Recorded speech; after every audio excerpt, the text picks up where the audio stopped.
Total wuss. Anyway, here's Chuck with the local news. Good morning, Charles. Good morning, I-Man. In the headlines eye, the celebrating goes on for the president after his election win.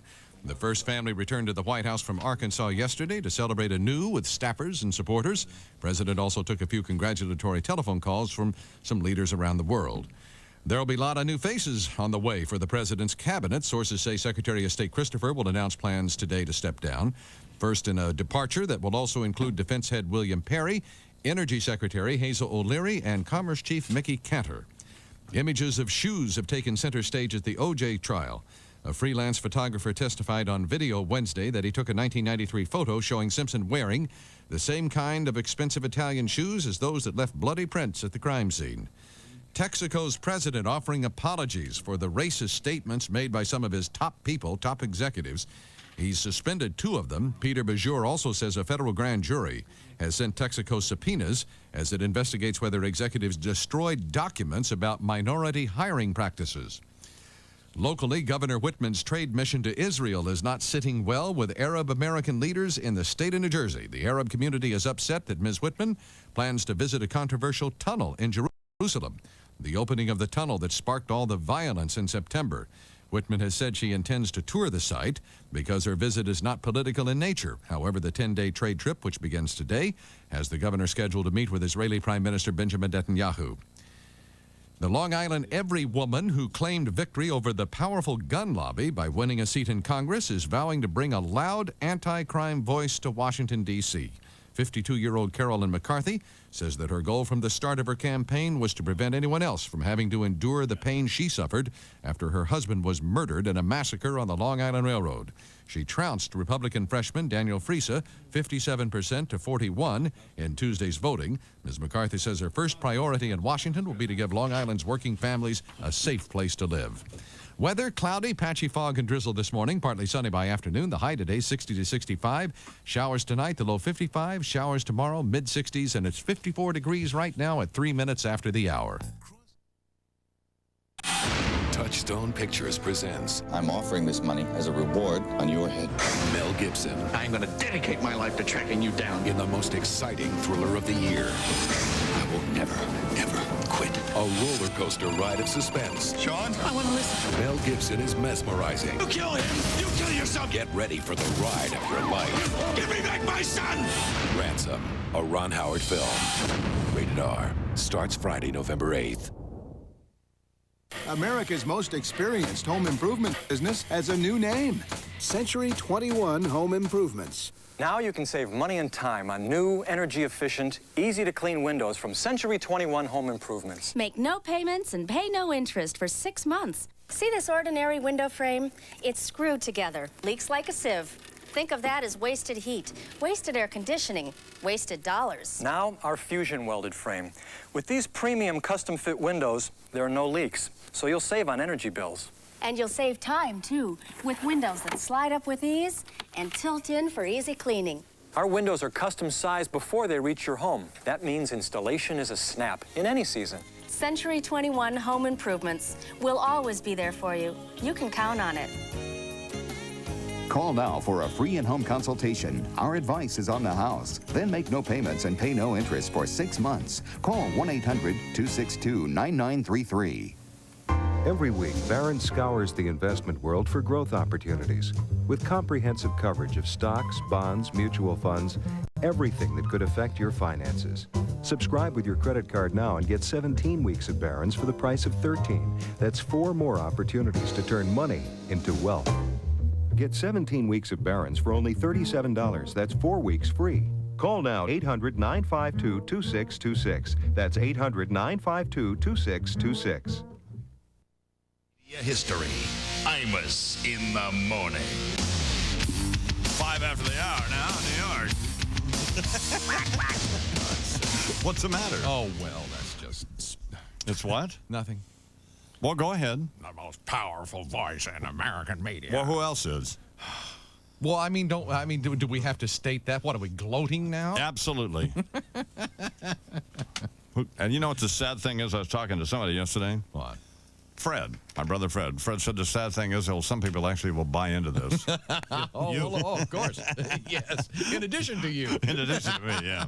All right, coming up this morning, Senator John Kerry and Tom Brokaw, managing editor and the anchor of the NBC Nightly News, and also General George S. Patton Jr., plus the heavyweight champion of the world, Mike Tyson. He'll be here to talk about his big fight coming up Saturday night with Evander Holyfield. Rush Limbaugh will be on Beavis and Bob Dole.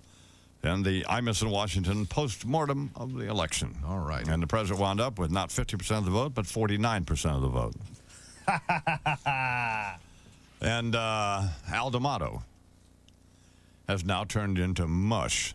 What are you saying here, It's in the paper this morning saying, well, I think we should leave the president and first lady alone. You mean that little headline there, Leave Bill and Hill alone. They suffered enough. What's he started feeling their pain? Well, the senator's up for re-election. Yeah. And you mean bingo. Exit polling may have been and the exit poll suggested people hate him in New York. And so it's going to be very tough for him to get reelected. I mean, they counted him out last time against I forget the guy he ran against Abrams, the Attorney General here in New York State, but with a famous debate, an encounter that no, occurred here. And they had a debate actually on this program that turned into just a nightmare, a screaming match. And made one of the funniest bumpers, as we refer to them, they ever made. In which I actually had to scream at both of them. Anyway, time for the national news. Let's get to all that, and then we'll, go on. I saw Laura Ingraham last night on MSNBC. Yeah? And she was wearing glasses. Oh, yeah. And she must wear... she's got some kind of... I've never noticed this before, but she's got some kind of Margaret Warner's sleepy eye thing going on. So I don't know whether she was tired. And she ran a marathon on Sunday. So not a horrible time. 4 hours and 20 minutes and 45 seconds was a pretty good time. A little faster than I've ever run it. Yeah. Of course, my wife ran it in 3 hours and 30 minutes. But well, she's a track star for crying out loud, though. Come on. Well, Deirdre ran it 1 year in 4:20, and the next year ran it in 3:30. Took an hour off, as you told her. I said, well, why don't you just keep training, and then you could win next year. If you could run like 2:20, if you could run 2:27 or something, you could win. Sure. Okay. Anyway, it's time for the news. What's going on? President Clinton thanking all the people, who made his re-election possible. He praised supporters and staff members for backing him and putting long-term progress ahead of short-term gain. You knew good and well you could have gotten a more direct benefit if you had put your money into the other side. I mean, they told you you'd get a big tax cut, and you maybe could have had other things.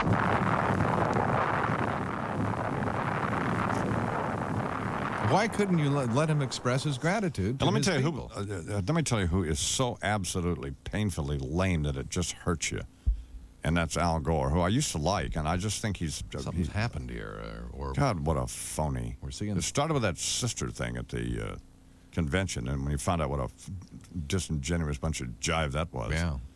But this thing yesterday where he was trying to be amusing, and they're to a point he can be kind of.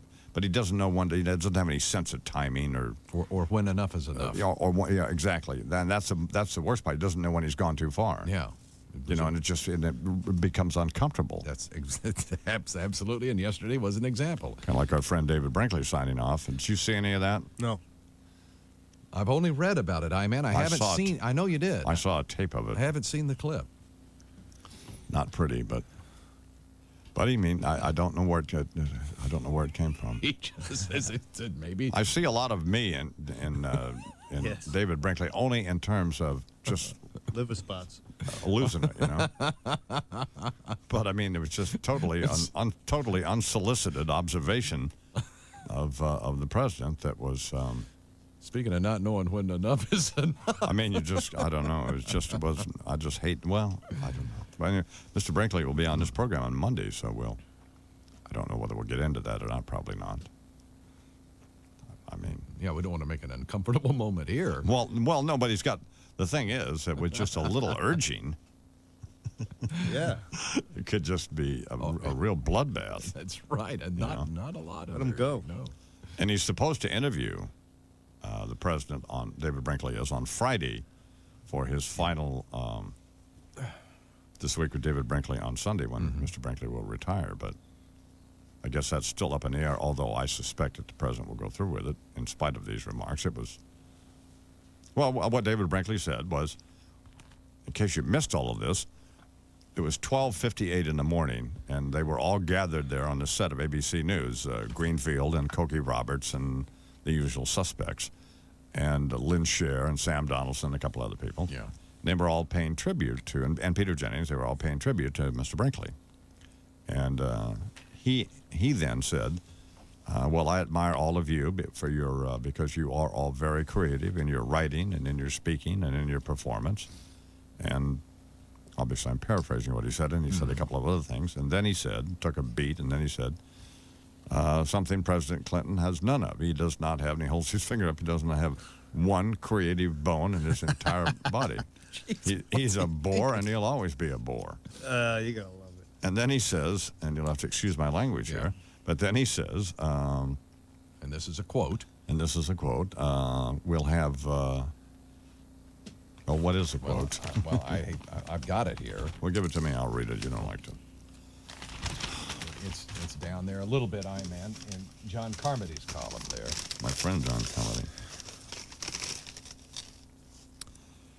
Can you find it? No. Quickly. Well, I didn't have a chance to highlight it. Oh. The broadcast was about to wrap up when Jennings thanked everybody and said, David, you get the last word. Words that will live in infamy. What a mistake. The last word began with praise for his colleagues, creativeness, and everyone in this group has it. It shows in your work, it shows in your thinking, and it shows in your speech. What you do, what you write, and what you say. And it's one reason this group is so terrific.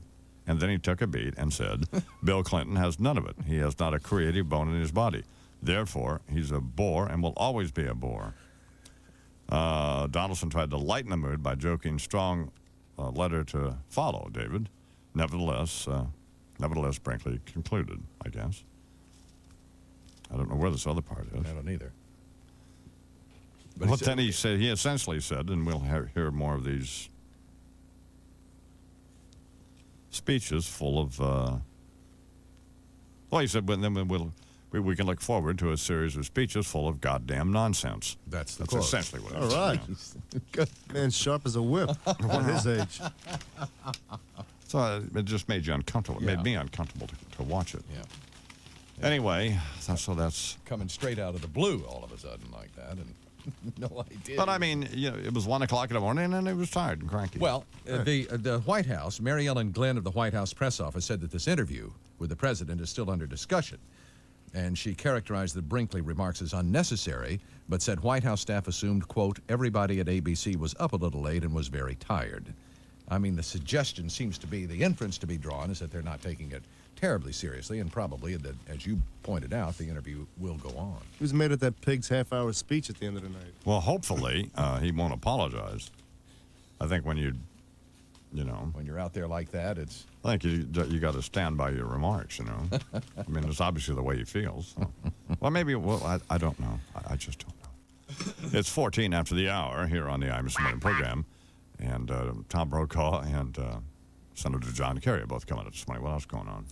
Now that the election is over, it looks as though the Clinton administration will be cleaning house, or cabinet in this case. How many cabinet members will not be around for the second term is still undetermined, but administration sources say the latest to tell Mr. Clinton they're leaving are Commerce Secretary Mickey Cantor, who may be going to another job, dissatisfied with being Commerce Secretary, and Energy Secretary Hazel O'Leary. Word is that she may have been gently told it might be a good idea for you to move on based on all the enormous travel expenses associated with Ms. O'Leary.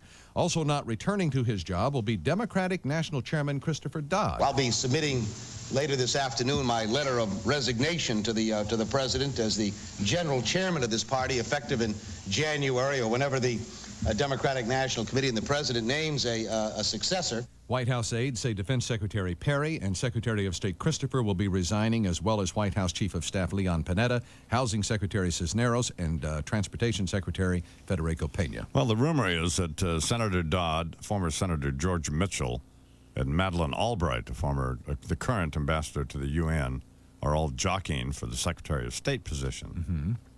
And I would suspect that probably will go to Well, it could go to Chris Dodd, but I think it'll go to George Mitchell if I had to guess. And at the top of the list for Secretary of Defense is Sam Nunn. Would be a great choice, wouldn't he? As a matter of fact, one that I could easily support. All right, quarter after the hour, more stuff coming up, plus Tom Brokaw and Senator John Kerry. Not here now, Imus in Washington Senior Military Affairs Advisor, the late General George S. Patton.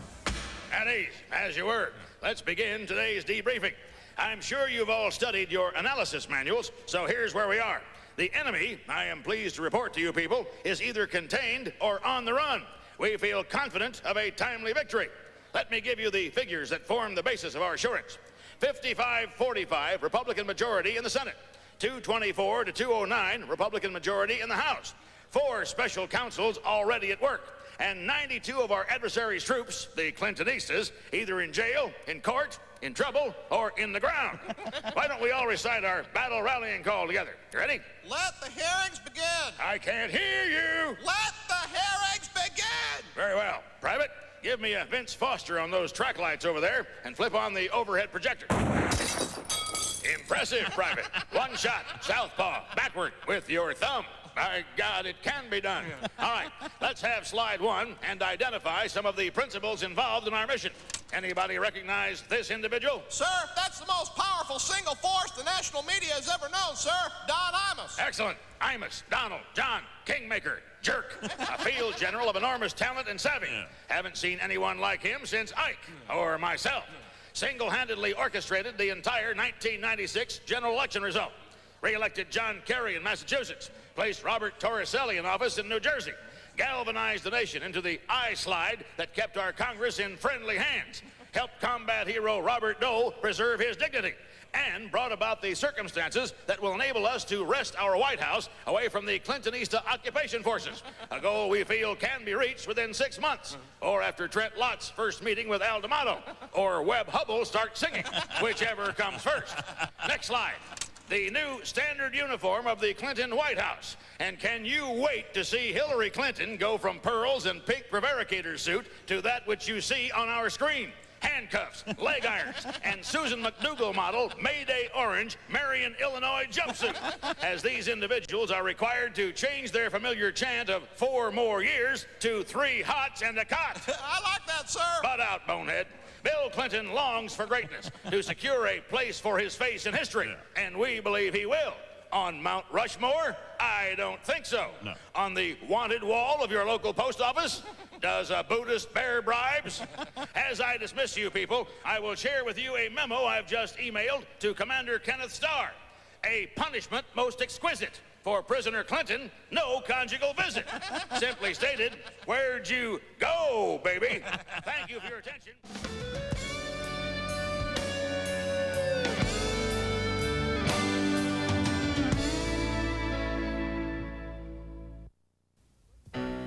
Replace your old roof now and pay as low as $96 a month. Don't wait.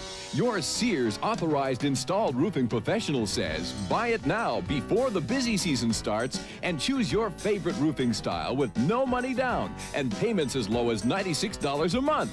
It's our most affordable roofing option. Call this number now and have a Sears authorized roofing expert provide you with a free in-home estimate. We're America's largest roofing installer. We do all the prep work and leave you with a beautiful, durable new roof. You'll get satisfaction guaranteed or your money back. Call today and take advantage of no money down and pay as low as $96 a month. This may be the perfect plan for your needs. So call your Sears authorized installation professional right now. For installed roofing, gutters, doors, and fencing, call this 800 number right now. Improving your life by improving your home. On Time and Again, his career encompasses the history of television journalism, remembering the life and contributions of John Chancellor, tonight at 7 Eastern on MSNBC. Every month, enter the world of fine interior design. Enter the fascinating world of Architectural Digest. View a pied-à-terre in Paris, a noted fashion designer's rustic Montana ranch, a renowned artist's Hudson River farmhouse, and an English designer's bright and airy London home. Every issue of Architectural Digest will enlighten and inspire. you'll discover how the world's top interior designers help their clients capture their personalities in their homes. You'll also visit celebrity homes, like Michael Douglas's dramatic Manhattan Hideaway, or Neil Simon's Malibu Beach House. And you'll keep up to date with insightful features on architecture, art, and antiques. Call now and get 12 issues of Architectural Digest for only $29.95. You'll also receive absolutely free Celebrity Homes Revisited, a tour that includes the homes of Jeffrey Bean, Pavarotti, and Cher. Call toll-free 800-952-2626. That's 800-952-2626.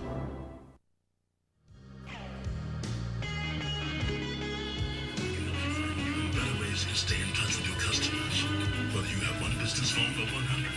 Everything from cutting-edge voicemail systems to ISDN lines, from network phone systems to high-speed data transfer and video conferencing.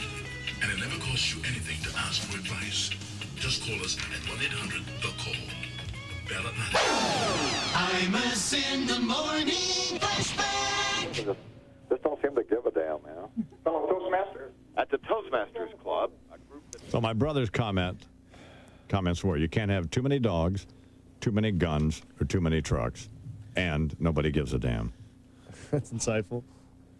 Honest to God, Fred, you are just, you're an idiot. I mean, you are. I just want people to know you are not my brother.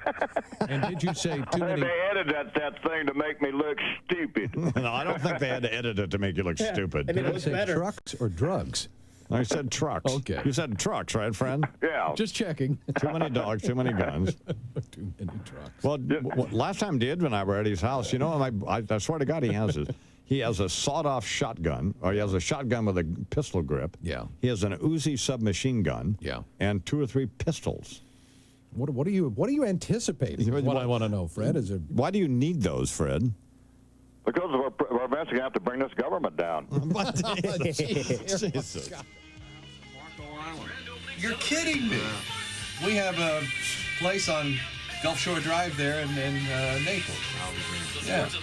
I've been trying to sell it for the last 2 years. Have you really? Don't use it enough. Well, we got it simply so it'll be there, you know. That's great. What a great place. Naples. That's terrific. It's just beautiful. You can't beat Naples. We love it. West Coast is better than the East Coast. Oh, much. People don't realize it. Yeah. Well, people who are there, Marco and Naples, they know it. It's terrific. Can people hear this while they talk? Oh, yeah. Huh? Yeah, of course. These microphones. Hi, people. Hi, folks. They're always on. You got to Hi, Mark. There you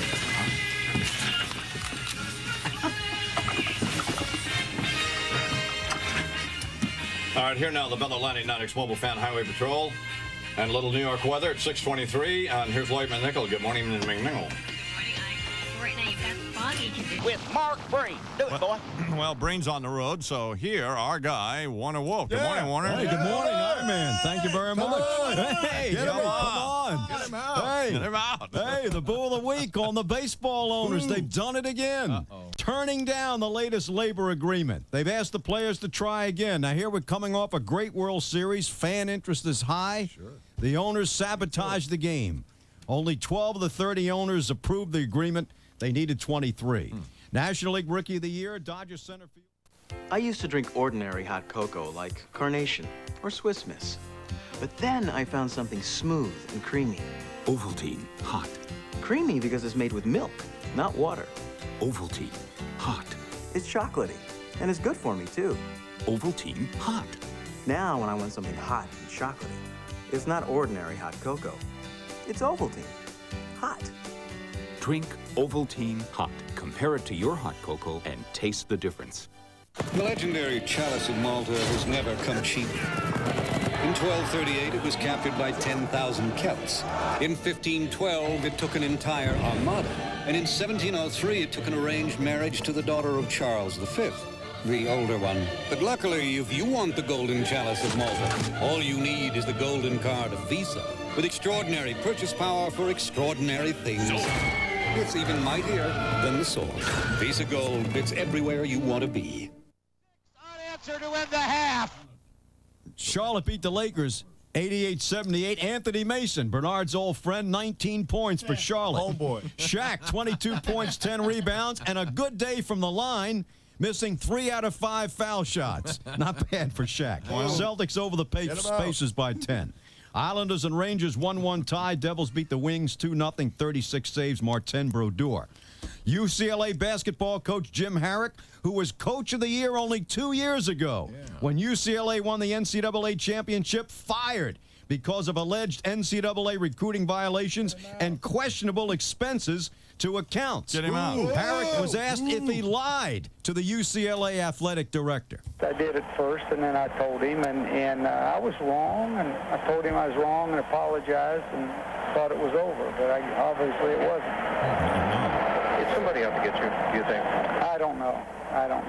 Finally, 13 Boston College football players suspended for betting on football and the World Series, including 2 players who admitted they bet against Boston College in the Syracuse game. Syracuse was a 13-point favorite, and they won by 38. Oh, man. So if you had Boston College in 37, you lost. Well. For Imus in the Morning Sports, this is Warner Wolf. Warner Wolf here in the Imus in the Morning program. It is 27 after the hour. Well, it's the Imus in the Morning situation on Broadway. Imus on Broadway. It's the St. James Theater at 44th Street of Manhattan, and we will be there on Thursday, November 21st, at St. James Theater, the home of A Funny Thing Happened on the Way to the Forum, currently starring Nathan Lane and soon to star Whoopi Goldberg. If you'd like to be in the audience for Imus on Broadway, I'll take 5 callers right now at 1-800-821-6611. If you're 21 or older, you're eligible to win my 1996 Jeep Grand Cherokee Laredo, courtesy of your Tri-State Jeep and Eagle dealers. Keep listening to win tickets or mail a stamped self-addressed envelope with your name, address, and phone number to WFAN's Imus on Broadway, 3412 36th Street, Astoria, New York, 11106. Mailing entries will be chosen at random, and winners will be obviously notified. You have to let you know that you're going to come. It's Imus on Broadway, Thursday, November 21st. Here on a fan, Sports Radio 66 WFAN in New York. Now, if you're listening on some other radio station around the country, if you're listening on Kogo in San Diego or KLAC in Los Angeles, you are eligible to win these tickets, except you have to figure out your own way to get to New York and provide your own transportation and all of that. But if you're going to be in New York, it'll be fun to do. We're going to have the folks from Smokey Joe's Cafe there, sing a couple of them doo-wop deals, and we're still putting together other, but it'll be a fun show. And the best part of it is everybody who attends the Imus on Broadway performance on November 21st at the St. James Theater will get a property of Imus on Broadway 2 T-shirts that my brother's putting together. The T-shirts are pink. You're not with AT&T, are you? No, I'm not. So, are you happy? Not really. I was happier with AT&T. Well, we're making it simple to come back. How'd you like to get 100 free minutes just for switching to AT&T? That would be wonderful. That's a real gift. Well, there's a lot more. Introducing the new AT&T One Rate plan. Just 15 cents a minute on calls from home to anybody, anytime, anywhere in America. That's great. It's a flat rate. Anytime, anybody, anywhere. I'm going to presume there's going to be a charge involved. No, it's free. It's even better. No fees, no minimum spending, no time requirements, no restrictions, no games. You can't beat that. Call 1-800-YES-2-ATT.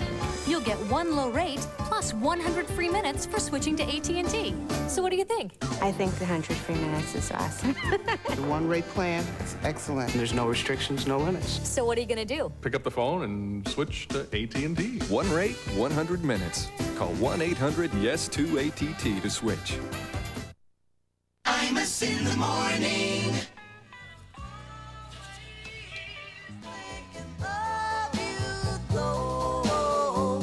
You treat me badly.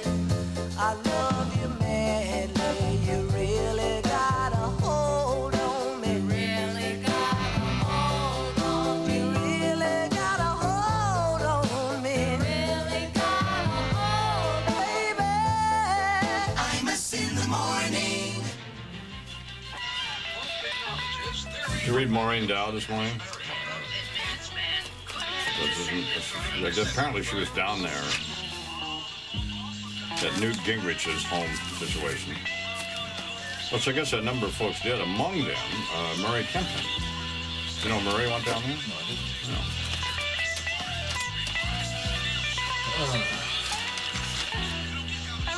He really is a delightful guy, isn't he? Yes. Honestly, yeah. Elegant. Absolutely.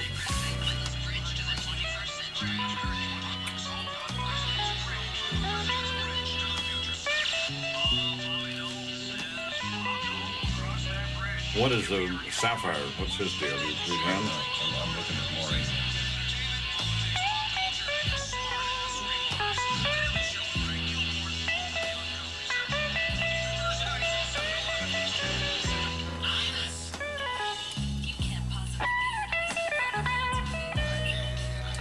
You have more news, right? Yes, we do.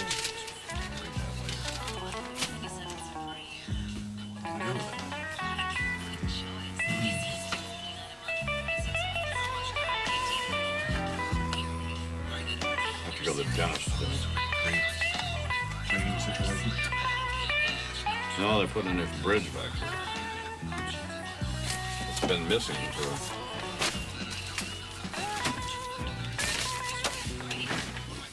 Yang hails Yang. I just sometimes she just writes great columns, and other times it's just unreadable. So this is not a great one today?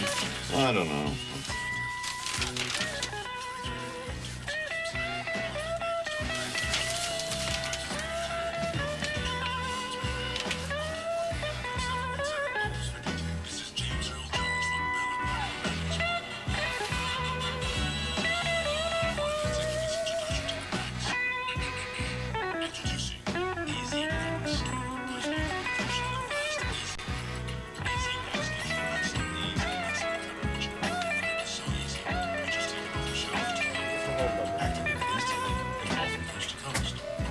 No annual contract required. It's so simple.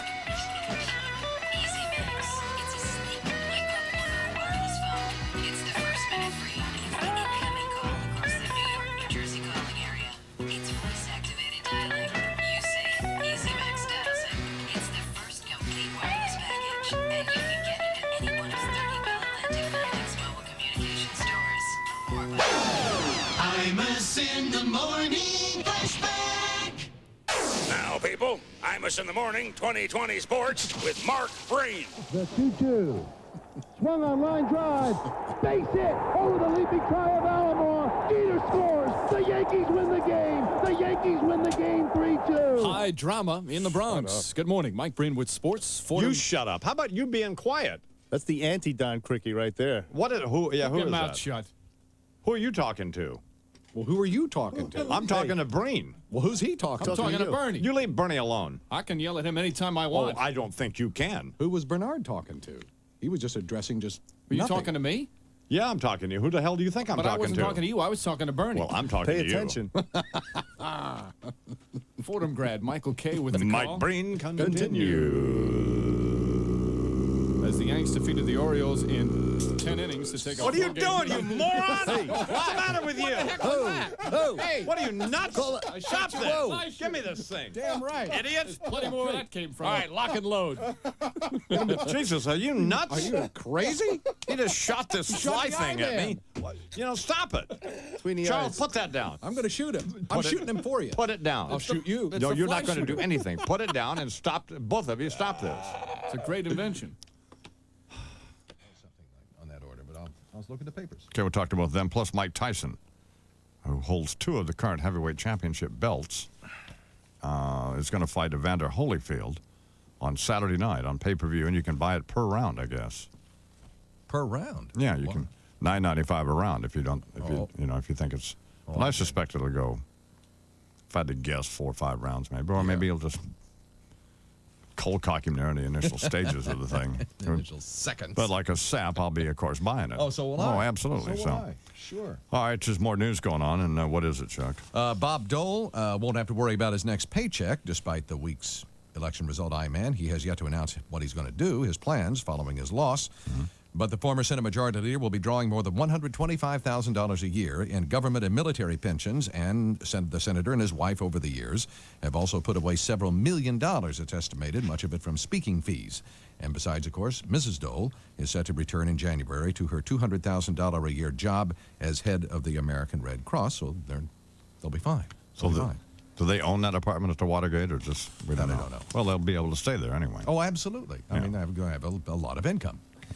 And ABC pays David Brinkley to offer his opinions on the air, but the network may have gotten more than it bargained for late on election night, as we were discussing, when Mr. Brinkley, well, I don't know what he did, but he called Mr. Clinton a bore, said that his speeches were nonsense, said that he didn't have a creative bone in his body, and he said you can expect more nonsense for the next 4 years now. And that was when ABC correspondents, as you were explaining, had gathered around Mr. Brinkley to offer him, you know, their congratulations and everything and how he had inspired their careers and so on, when Mr. Brinkley added a few comments of his own regarding the Clinton administration and Mr. Clinton himself. I think after, somebody told me after Greenfield paid him this tribute about all he had learned from Mr. Brinkley, and I guess it went on for maybe 30 or 40 seconds, probably not much more than that. Brinkley looked at him and said, one of the things you apparently didn't learn was brevity. Oh, man. Which so he just obviously was in a very cranky mood. Just get the scatter gun out, right? Yeah. And just refreshing. Well, yes, it's refreshing comments, but under the circumstances, it was just uncomfortable, particularly the way all of the other people on the set acted. Peter Jennings sitting there tapping his pen. Oh, well, screw him. Made you feel very uneasy watching it, or? Well, it did make you uneasy, you know. Seemed very inappropriate. That was all. It's not really, you know. I don't know. I felt, you know, and they ran it on hard copy last night. Oh boy. So you know, if you've done something that winds up on hard copy, it's generally not good. I'm not in a bathing suit or anything. You know what I'm saying? I guess I do. You know, you're sucking somebody's toes, or Right. you've done something horrible. So if that's just. You haven't just lifted the poor of Calcutta or something, have you? No, you didn't just win the Nobel Peace Prize. You wind up on hard copy. Well, I think that's the barometer one can gauge the success of one's actions. And some folks at the CBS News division are raising their eyebrows at the hiring of a new legal commentator for the network's coverage of the O.J. Simpson civil trial. The network has hired former Simpson attorney Robert Shapiro. That isn't sitting well with some CBS employees. The current on-air legal consultant, Lori Levinson, telling TV Guide there are serious questions about the ethics involved in hiring Mr. Shapiro. Shapiro was the man who put together the so-called dream team of attorneys, won Simpson's acquittal in the criminal trial last year, and also believed to have doubted his client's innocence, and has been critical of defense tactics in the current case. What is he going to do now? He has been hired by CBS News as a commentator for the O.J. Simpson civil trial, Robert Shapiro. And it raises, according to Lori Levinson, who's the current on-air legal consultant, at least there are some ethical considerations and doubts about hiring Mr. Shapiro. Well, why would that bother anybody at CBS? I don't know.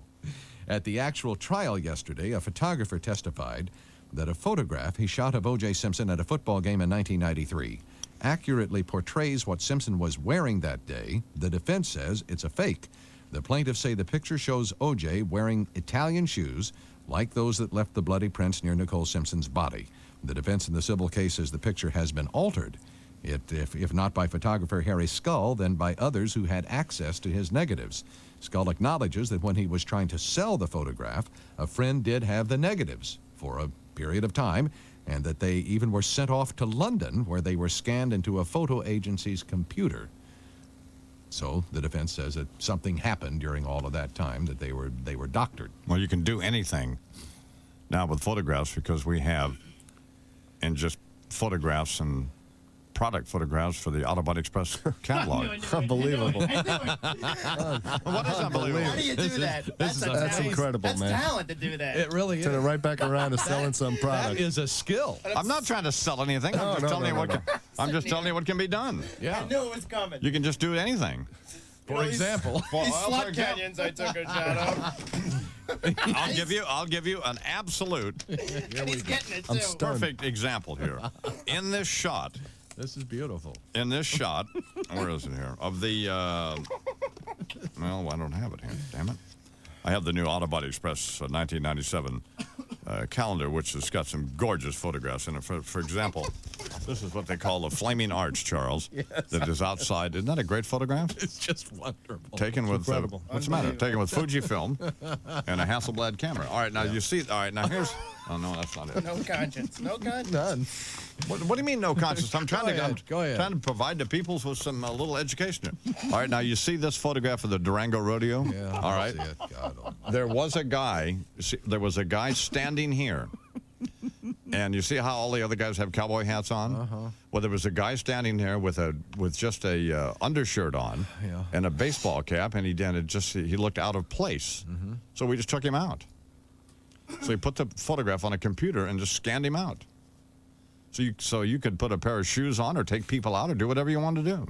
And here's an example. And that's my only point. That's a good point. I would suggest if you want a copy of the 1997 Autobody Express calendar that you call Fred. Well, I'm serious here, that you call Fred this morning because they're going so fast that it's unbelievable. So disgusting. There's two things that are going like hotcakes: the Autobody Express calendar and the White Buffalo cologne. It comes in this great little jean pouch that looks like the front pair of Wranglers, and inside is a little bottle of the cologne that is a little brown bottle that looks like a liquor bottle. And you spray it on stuff, and it's a great smelling stuff. Not too strong, just a very, very manly scent. So you could get the White Buffalo cologne, the Autobody Express calendar, and you can go to any Stop and Shop store in either Connecticut or Massachusetts.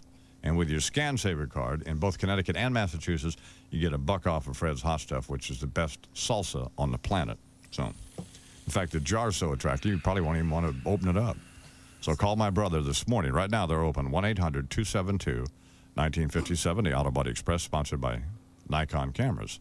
And Nikon's got a big deal going on. You can go and buy a Nikon N50 with a 35 to 80 millimeter lens, and Nikon will send you $50 back. So, and many of the pictures in the catalog and in the calendar taken with Nikon cameras. So. NBC is changing the way the world gets its news. Here are some of the top stories we're tracking. Now on cable with anchors you know and journalists you trust. Backed by the history and global resources of NBC and the futuristic vision of Microsoft. A busy day for news and a busy day for President Clinton. It's innovative, interactive, and your clear and obvious choice. Get connected to the power of NBC News. 24 hours a day, only on cable, only on MSNBC. For a proven group long-term disability package, call your broker or the Fortis Castle.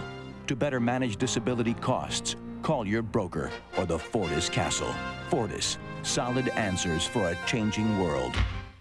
Each morning with the dawn, a new day's hopes are born. Wake up, Dad, lots to do. Your daughter's counting on you. Folgers, mountain-grown beans from some of the world's richest coffee regions, brew a winning taste and aroma. It's that morning waking up call that wakes up the winner in a song. The best part of waking up is Folgers in your cup.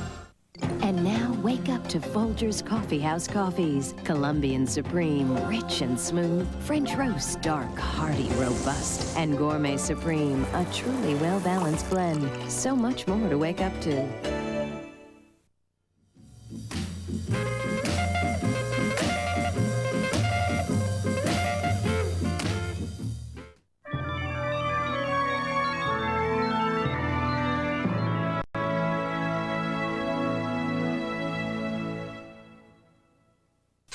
Introducing Precision Movements by Raymond Weil. The Parsifal Collection. Swiss handcrafted, water-resistant, solid 18-karat gold and stainless steel. Raymond Weil invites you to enter the world of movement and extreme accuracy.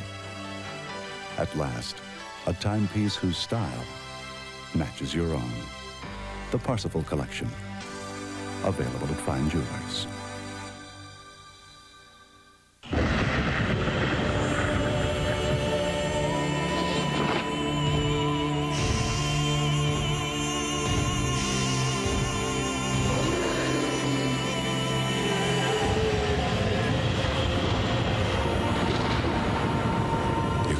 Information you need at home with the world's #1 selling home computer with Intel Pentium processor. Packard Bell. Wouldn't you rather be at home? Tonight on the news with Brian Williams. Negative campaign ads started in the 50s. How they became the buzzword in politics today. Tonight at 9 Eastern on MSNBC. If you're looking for job options and opportunities in today's tough economy, you need the nation's #1 job search publication, the National Business Employment Weekly, the only publication that updates you weekly on top jobs available regionally and nationwide. All kinds of jobs, professional, managerial, technical. And you'll learn how to land one of those jobs by improving the way you write your resume and the way you interview. You'll learn new strategies for earning a promotion and negotiating a raise. And twice a month, you'll get the special Franchises and Business Opportunities section, the National Business Employment Weekly, at your newsstand now, or call now and get 8 job-packed issues delivered for just $35. Also get absolutely free the Job Search Guide, a collection of the best ideas to help you land a job. Call 800-952-2626. That's 800-952-2626. The National Business Employment Weekly. If you're not looking here, you're hardly looking. That stopping an airplane and a seatbelt is kind of a moot point. Yes. Maybe I should take one of those Gulfstreams out to the fight. You did that, right? Yeah. I remember you were complaining about not getting a good jet until they finally got sick of hearing you grumbling about it and put you on the G4. Right. I ain't heard that much whining about a plane since Newt Gingrich had to sit in the back of Air Force One. How come he just didn't get that Harry Thomason guy to book you a charter? Oh, I forgot. You lost that particular travel agent when you took the dump in a service cart there at the White House Correspondents' Dinner. Oh, by the way, speaking of Washington, congratulations on the inevitable recognition and acknowledgement of your political power. You're welcome. You the man, the bomb diggity. You jiggy eye man. You predicted that Clinton was gonna win. Wow, you must have been psychic. Shut up. You know what? I feel bad for Mr. Dole. Yeah. I ain't lost a lot of things, aside from my freedom for 3 years and a little bit of my dignity in the shower during those 3 years, but Yeah. politics is such a dirty business. I ran for president of my cell block back in Indiana, and I got elected. Tiny was my first lady. Yeah. He actually cried when I was sworn in. It was sweet. Of course, I could have done without the inaugural ball, but apparently it's tradition. You know, the electoral process in the joint is very similar to the one on the outside. Only difference is in a national presidential race, you get elected first, and then you go to jail. The former current, no, he's not the former. He's the current heavyweight champion of the world. He owns 2 of the heavyweight belts, and somebody else owns another one, and I guess he's going to fight that person shortly. All right. But on Saturday night, he's going to fight Evander Holyfield. Yeah. And he will undoubtedly knock Mr. Holyfield out, I would think. Absolutely. Though I guess you could anticipate that Mr. Holyfield will put up probably a pretty good fight and stuff. So anyways, would you have anything final on the Gil Garcetti DA race in Los Angeles? Or are they still waiting for the absentee ballots to come in and stuff? The last I knew, last night they were. I haven't seen anything this morning. Is there any enormous interest in this O.J. Simpson trial, other than Geraldo Rivera's show? I don't get that feeling. I really don't. I have no interest Well, in I mean, it. there's mild interest, but is there burning interest such as no? It is 7 minutes till the hour here on the Imus in the Morning program. And coming up in a little bit, Rush Limbaugh and Beavis and Bob Dole and Imus in Washington post-mortem. We'll hear from all of the candidates, and also Tom Brokaw, the managing editor and anchor of the NBC Nightly News, and Senator John Kerry, who prevailed in his Senate race The against... once and future senator. Yeah. Who prevailed in his effort against Governor Bill Weld up there in Massachusetts. You know, one time I made an appearance at Dick Gidron Ford out in the Bronx with Muhammad Ali and Joe Frazier. I recall it. Hey, you wrinkle up old skunk. Get out the way. I'm the star here. Hey, Joe Frazier, you stupid yard ape. And Joe Frazier and Muhammad Ali. Why'd you go pick some cotton, Uncle Tom? That would be fine, Muhammad. If your radio sounds funny in the morning, you're listening to Imus in the morning. From the NBA yesterday, they announced the 50 greatest players ever in the NBA. Mostly old-timers. There are some current players on the list. Is Len Bias on it? No, How's that boy doing? No, Jack. Len Bias is not on it. He got a good future ahead of him. No, he doesn't have any future ahead of him. Jesus Christ. How about that dude with AIDS? No, he's not on it either. Imus in the morning. I don't know, man. Sports Radio 66 WFAN. If you're thinking about quitting smoking, a great way to do it is with the help of Nicorette gum, available now without a prescription. Tell you why Nicorette's better than those patches and stuff, because it still gives you an oral thing going on. Chew a little of that gum. Nicorette gum lets you control your cravings for nicotine so that you, in fact, can quit smoking. The nicotine in cigarettes is addictive, but it's a tar and 4,000 other chemicals in tobacco that cause health problems, such as lung disease, emphysema, stuff like that. Nicorette gum lets you control how much nicotine you use and when you use it. Now, don't chew it like as you would regular gum, because it could give you the whole hiccups there. You're probably using it wrong, so read the directions. But you can quit, and you can do it with Nicorette gum. Denture wearers don't let anything keep you from getting close, especially denture odor. Get Polident. It's loaded with minty mouthwash ingredient. It controls denture odor and cleans tough stains in just 5 minutes. Get Polident fresh and granddaughter close. Every day, you and your employees face a formidable foe. The threat of illness, of an unforeseen disability. Protect your employees with long-term disability and other employee benefits from Fortis. Solid answers for a changing world.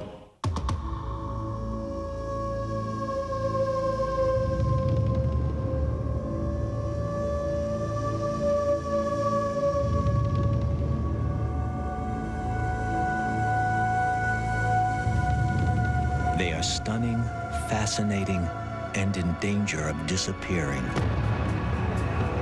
But they appear now for a limited time on these commemorative stamps from the U.S. Postal Service. 15 beautiful stamps and collectibles that show you care. Every time you mail a letter, send a postal card, frame a poster, or give a book. Call 1-800-STAMP-24 to order any of the collection. Keep them as reminders of how few endangered species are left, how much they matter to us all, and how much they need our help. Before it's too late. Call 1-800-STAMP-24 for the endangered species stamps and collectibles. You can master the internet and the World Wide Web with Internet World, the leading internet magazine. Internet World covers websites, equipment, news, and issues about how the internet will affect you and the way you do business. 12 issues are just $16.77. Call now and receive free How the Internet Can Work for You. Master the Internet. Call 800-641-1919. That's 800-641-1919 for Internet World Magazine. Dramas tonight. You're connected to MSNBC. We're here to tell you about AbWorks from Nordic Track, the advanced abdominal exerciser. AbWorks is fun, it's new, and it's hot. Get AbWorks for a smoking new waistline. With AbWorks, you can effectively work your abs with complete neck and back support. Look better. Sculpt the abs of your dreams. The ultimate ab machine is here. AbWorks by Nordic Track. Work upper, lower, and side abdominals with complete support for the head, neck, and spine for a safe workout. Tone your entire waistline in just 5 minutes a day. Get it for $119.95 or 4 easy payments of $29.95. Call now to order and get this free workout video with complete instructions for 15 AbWorks exercises, plus my 20-minute aerobic workout. That's everything you need. Call now to order the complete AbWorks system for $119.95 or 4 easy payments of $29.95. Get your AbWorks today.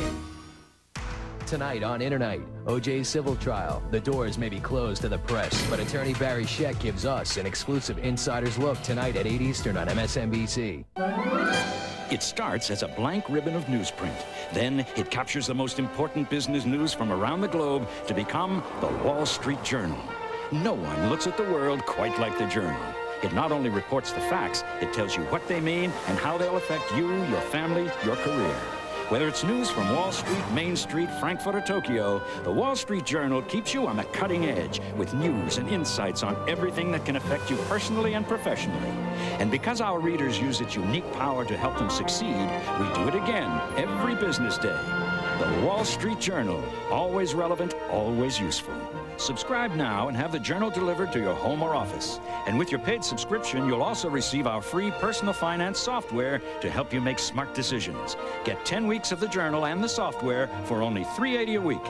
Call now, 800-952-2626. That's 800-952-2626 for the Wall Street Journal. Imus in the morning. Hi, I'm Imus in the morning, and this is WFAN in New York and Infinity Broadcasting Station. It's time for the local news, and here with that is Charles McCord. Good morning, Chuck. Good morning, I-Man. First of all, the headlines, sources say Secretary of State Warren Christopher will make public today his plans to step down. Just get out. Christopher's departure by late January looks to be just the first move in some big changes for President Clinton's cabinet, with at least a half dozen department chiefs rumored to be on their way out, either of their own volition, or some of them have been sort of just get out. Please just go. Elizabeth Dole says she already has a job, and it's with the American Red Cross, and therefore she says she has no intention of running for the presidency in the year 2000. Mrs. Dole telling the Salisbury Post in North Carolina her husband Bob has taught Americans the meaning of grace, integrity, and dignity. What do people want from President Clinton in his second term? A Newsweek survey says voters want him to take up the health care reform issue again. What they do not want is an expanded role for First Lady Hillary Rodham Clinton. Also, campaign finance reform is also high on the list, according to that Newsweek poll. Those rock-bottom fares seem to be working. ValueJet Airlines has succeeded in winning back passengers in its first full month in the air after a 15-week grounding by the federal government. The airline says it flew more than 154,000 passengers in October, and its planes flew at 72% capacity. The weather, cloudy, patchy fog and drizzle this morning, partly sunny by afternoon with a high today. Quite mild, really, of 60 to 65 degrees. Tonight, rain moving in, showers likely, the low 55. Tomorrow, occasional showers with a chance, in fact, of a late-day thunderstorm. The high again, though, in the middle 60s. Saturday, cold front, mostly cloudy and turning colder, with a high on Saturday just 50 degrees, and at the moment it is 54. Yeah, Mr. Morning Business Report is sponsored by the New York Stock Exchange. Scheduled to list on the New York Stock Exchange today are Borg's Offshore, a non-U.S. initial public offering from France, and some other outfit is a NASDAQ transfer from Bermuda. Two companies that are just very confusing. Yeah. Well, the war between Time Warner Cable, the Fox News channel, and New York City Mayor Rudolph Giuliani went to the courts yesterday, and a U.S. district judge charged the mayor's office with trampling on the First Amendment and breaking federal law in its cable TV battle against Time Warner. The judge temporarily blocked the city's cable stations from carrying Rupert Murdoch's Fox News channel, which is, by the way, dreadful, and the Bloomberg Information Service, which is equally hideous. But that's unwatchable, isn't it? All that stuff they have on it's just... I don't even get it, man, so I couldn't tell Oh, okay. you. Well, I get it off the satellite. I see. And it's just... I mean, I'm not picking on them. Yeah. But, I mean, it's just... It's dreadful. That's all. So they shouldn't carry it on that basis. It's not on our cable. So I guess this battle will continue, and nobody cares. No. I'm Mr. Morning Business Report, sponsored by the New York Stock Exchange. It is 3 minutes after the hour.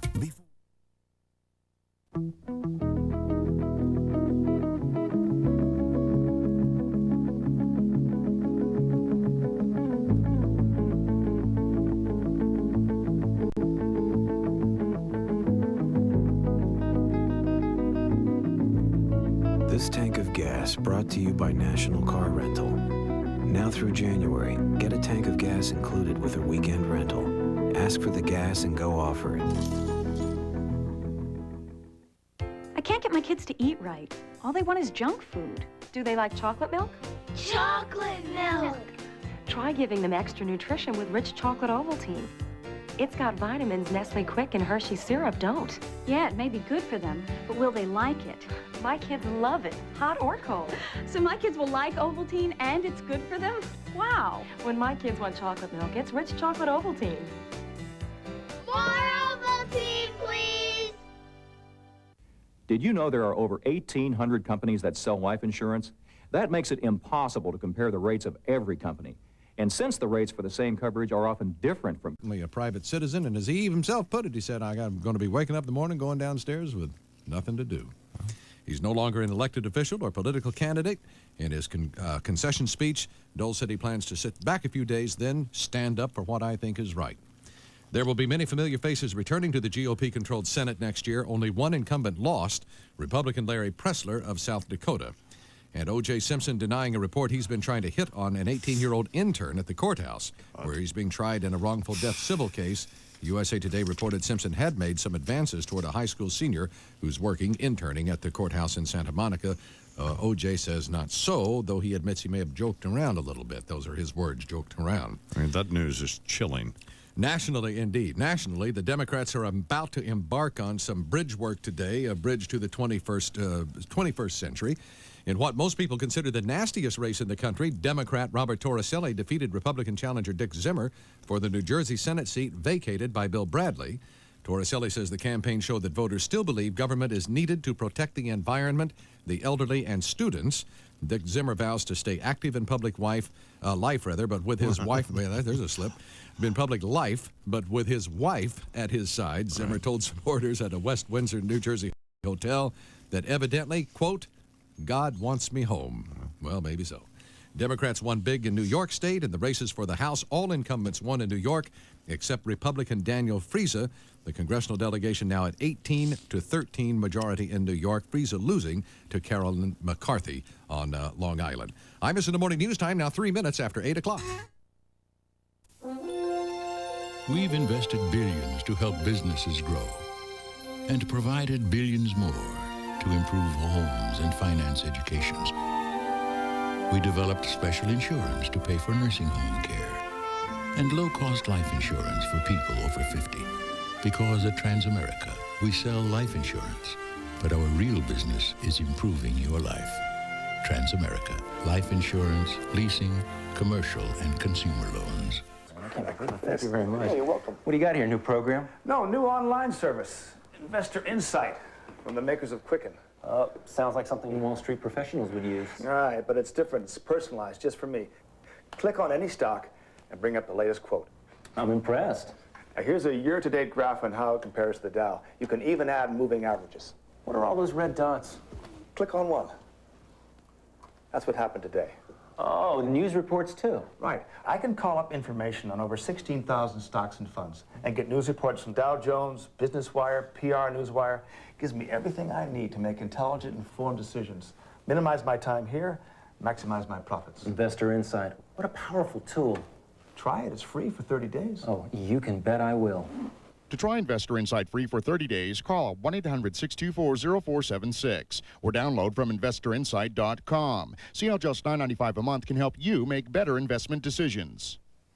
The National Business Employment Weekly, the only publication that updates you weekly on top jobs available regionally and nationwide. All kinds of jobs, professional, managerial, technical, and you'll learn how to land one of those jobs. Get 8 job-packed issues for just $35. Also get absolutely free the Job Search Guide. Call 800-952-2626. That's 800-952-2626. The National Business Employment Weekly. If you're not looking here, you're hardly looking. Here in New York City, the Infinity Broadcasting Headquarters, syndicated around the country by Westwood One Entertainment and simulcast on MSNBC. Well, it doesn't get any better than this for this program, just to try to reduce everything to how it affects me personally. And why wouldn't you? Yeah, Certainly. being just a self-absorbed ogre that I am. Certainly. But Senator Kerry won in Massachusetts and won big. Yeah. And so did Representative Torricelli in New Jersey in races that everyone thought were too close to call. Sure. And Governor Well, while I admire him greatly, I think made a significant error in rejecting, not only rejecting my endorsement, but encouraging me to endorse Senator Kerry, which of course I did enthusiastically. And what happened? And who's going down to Washington, well, D.C.? Senator Kerry's going back down there, isn't he? To stay in that, to stay in whatever apartment he wants to stay in. By the way, he's going down there and glom some more free lodging. By the way, that's what's going to happen there, isn't it? Rollerblade in the White House. Sure, that's if he wants to. Yeah. And now what? Yeah, now what? And of course, we have a Republican majority in both houses of Congress. And I asked Charles. I said during the local commercial break, I said, "Do you think that they will make the president's life miserable?" And Charles just looked at me and he said, "Yes, I do." So. They will make every effort, man. And Fat Newt coasted to victory and will certainly run for the speakership again, probably unopposed. And although Mr. Greenfield, Jeff Greenfield, on your very fine program just a little while ago, said that he had some doubts about whether or not they would really want to make the president's life just utterly miserable. Well, don't you think we need to? I mean, do we need to goad the situation? No, I mean I'm much more accommodating than you and Bernard are. I'm very or accommodating. Breen. What are you talking Don't about? do the crime if you can't do the time, fat boy. But I do think that there are some things that need to be resolved. Sure. I think the travel office thing needs to be resolved. Yeah. I think the whether Bernard Nussbaum lied or not needs to be resolved. I think the file thing needs to be resolved, and I think the money thing needs to be resolved on both sides. But particularly, who killed Vince Foster? I think there are some things that do need to be determined, but I don't. But I wouldn't recommend, as you and Bernard would, that they go crazy. But I do think nor would I. I do think there's a couple of years of pretty interesting C-SPAN stuff coming up here. I would think so. On the old radar screen. All right, well, fill us in on what happened here. Well, I guess they're dragging out the heavy equipment to start working on that bridge, man. Using that campaign metaphor in his speech outside the Little Rock, Arkansas State House, the president claimed victory over Bob Dole. Just 4 years from now, we will enter a new century of great challenge and unlimited possibility. Now, we've got a bridge to build, and I'm ready if you are. A bridge to a titty bar. Bridge to Leavenworth. The president praised Mr. Dole for his service to his country. He also thanked Vice President Gore and First Lady Hillary Rodham Clinton, his wife, for their support. And in closing, he graciously thanked the people who counted most of all, the voters. I am more grateful than I can say. You have given me an opportunity and a responsibility that comes to few people. I will do my best, and together we will build that bridge to the 21st century. Thank you, good night, and God bless America. Thank you. That's not necessary, is it? Herp sounds. Character doesn't matter. Why can't OJ work at NBC now? Why can't you just be quiet and do the news, Charles? I'm not saying anything. Just settle down, Bernard. As for Bob, we should be very happy on this program. We're thrilled. It reestablishes the I-Man as the most powerful media figure in America. So. Yeah, a revalidation. Congratulations, I-Man. Yeah. Congratulations indeed. As for Bob Dole, the road ahead uncertain. The senator offering his congratulations to President Clinton and promising that he will stay in contact with the American people, and said that he is one former candidate that will not simply fade away. Leave you all tonight with a full heart and a fervent prayer that we will meet again, and we will meet often. In this land where miracles are always happening, where every day is a new beginning, and every life a blessing from God. The other major presidential candidate showed no signs of fading away either, Ross Perot. Though he didn't do all that well, 8%, no electoral votes. The Texas billionaire who founded and financed the Reform Party was drawing about 8% as mentioned of the vote when he conceded, and that's the way it's going to stay. Perot thanked his supporters for doing everything they could in order to get the word out. You've worked night and day. You've done a tremendous job. Take a little break, and then we'll climb back in the ring and keep the pressure on to see that everybody keeps those promises, right? Great. Right. The Reform Party did receive better than the 5% necessary for the party to receive federal election campaign funds 4 years from now. Even though the GOP lost the presidential election, there was still a lot to celebrate. The Senate and the House, as we have mentioned, still firmly in Republican control. Senate Majority Leader Trent Lott vowed to keep Clinton on a tight leash for the next 4 years. Now, with the Republican majority in the Senate, we're going to hold him to his word.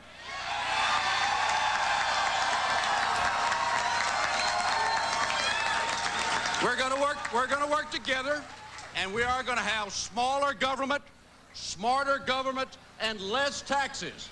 We're going to balance the budget.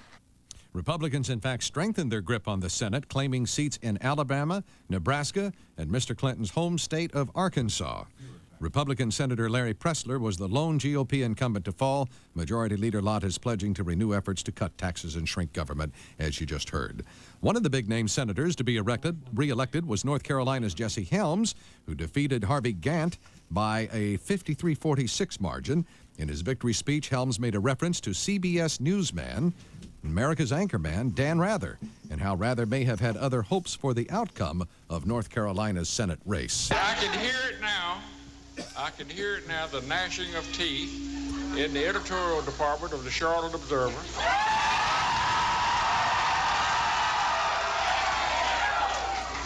And I saw Dan Rather trying to avoid announcing who was the winner. Well, maybe so. Who knows? In some other Senate races in Delaware, Joseph Biden had a convincing victory over Republican challenger Raymond Clatworthy. In Illinois, Democrat Dick Durbin winning with 56% of the vote. In Iowa, incumbent Tom Harkin survived a strong bid by Republican Jim Lightfoot. Startling stuff in New Hampshire, too. In New Hampshire, Bob Smith retained his seat over Democratic challenger Dick Sweat. South Carolina, another win for Strom Thurmond, who beat Democrat Elliott Close by a margin of 53-44%. Jeff Sessions won retiring Hal Heflin's slot in Alabama. Nebraska, Chuck Hagel upset Democratic Governor Ben Nelson for the seat held by retiring James Exon. And even though the GOP loses the presidential election, obviously they still have some stuff to talk about and indeed some stuff to celebrate as they retain control of the Congress. Is that New Hampshire thing right? Bob Smith? No. Dick Sweat? As far as I know, I don't. Oh, okay. In Massachusetts senatorial race, Democrat incumbent John Kerry came out on top, defeating the strong challenge from Governor William Weld, 52-45. During his victory speech in Boston, Kerry held out an olive branch to his defeated Republican opponent. I extend my hand to him in a spirit of bipartisanship, as I know others who have fought with us in this effort also do, because in the end, it's our responsibility to do what is best for Massachusetts. And we will build on that, and we will do that. And Governor Weld chalked up his defeat to one simple reason. Let me say that it appears that the voters have spoken and spoken fairly clearly. And I'm not stupid. I've got the message. The message is I'm a real good governor, and I should stick to that. And while this race may have eluded Mr. Weld, many in campaign efforts are now looking for him to push further into the GOP ranks and possibly become the party's representative for the presidential election in the year 2000. Congressman Dan Friese on Long Island, New York, out of a job after only a single term. Last night, political novice Carolyn McCarthy ousted him from that position. At a victory rally in Garden City, Long Island, Ms. McCarthy claimed victory over her opponent and the gun lobby. I certainly did beat the person I wanted to beat, but I've also beaten...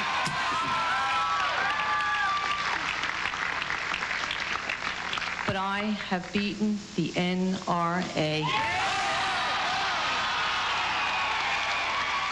Representative-elect McCarthy, having decided to run against Friese after he voted to overturn the national ban on assault weapons. Ms. McCarthy's husband was killed and her son gravely wounded when Colin Ferguson opened fire aboard the Long Island Railroad commuter train a few years back. I'm glad she won. Yeah, I am too. I actually think she'll be a pretty good. I think just a woman who probably never in her lifetime ever thought of running for any kind of public office, and as a result of this, born out of this hideous tragedy. Yeah. But I think she'll be. I predict that she'll be outstanding. You know, because she's very smart and well, I just like her, and I'm glad. Yeah, That's all. Ironically, if one person had a legal gun, they could have blew that schmuck away on the train. That's fine, Bernard. It's a quarter after the hour here on the Imus Morning Program. All right, here now on the Imus Morning Program, another loser, this time the fat one, Rush Limbaugh. Good morning, Rush. I'm sorry, my friends. I can't seem to control myself. Good. So deep is my despondency. Good. So profound my despair. Good. Oh, the mortifyingly ubiquitous rejection of it all. I feel so unloved. You are. For not only has America's one true candidate been defeated, my endorsement of him has borne the brunt of scornful disregard as well. So it's not just the denial of Dole that I bemoan here, it's the repudiation of Rush. 4 years telling you all that America was being held hostage. 4 years building my omnipotent and omnipresent empire upon your fears and paranoia. So where were all you ditto heads when I needed you? Where were the myriad minions my ratings once suggested were out there? The mindless lemmings who supposedly were hanging upon my every word as though it were scripture, poised to do my very bidding. This isn't just the loss of an election. This is a pejoration of my standing as a political pundit and media icon. What do I tell potential radio syndicators and sponsors now? That I still have the juice? Well. Oh, that's not juice, Rush. You just saw the writing on the wall and you wet your pants. It wasn't bad enough you took my television show away from me. I had a shot to dethrone that radio reprobate who calls himself the king of all media. Radio, books, TV. I could have done a movie, a remake of the classic tale of obsession, Moby Dick. But what happened? You've stuck a harpoon in me as sure as you were Ahab. Now I'm nothing but a corpulent corpse that the cantankerous cadaver Imus will most certainly use as a step stool to assume what he believes is his rightful position. Sure, barring indictment and or impeachment, another 4 years of Clinton will provide a plethora of material, but it's little consolation knowing that I've ultimately just wasted my time preaching to the choir, and you didn't sing loud enough to be heard by America. I did all that a ditto-head demagogue could do. Time and time again, I outstretched my chubby little hands in support. And what did I get in return? One finger. Well, you know what? You. You and the donkey you let Bill Clinton ride in on. You all. And let me tell you, my friends, that's not a bitter or vindictive statement. It's merely the truth. You me, and now for the next 4 years, you're the ones who are going to get but I'm sure it won't be exactly in the manner President Clinton would prefer. Go, baby, indeed. My brother shoots photographs with Nikon cameras. Of course, the people haven't seen your picture of the Durango-Silverton train, have they? I took that same picture. Where is it? See, you told me to use a 24-millimeter lens because I'd never used one before, and you said they worked great. Yeah. Well, the train looked like an ant. My brother used a 24-millimeter, which is a wide-angle lens. Yes. And I used...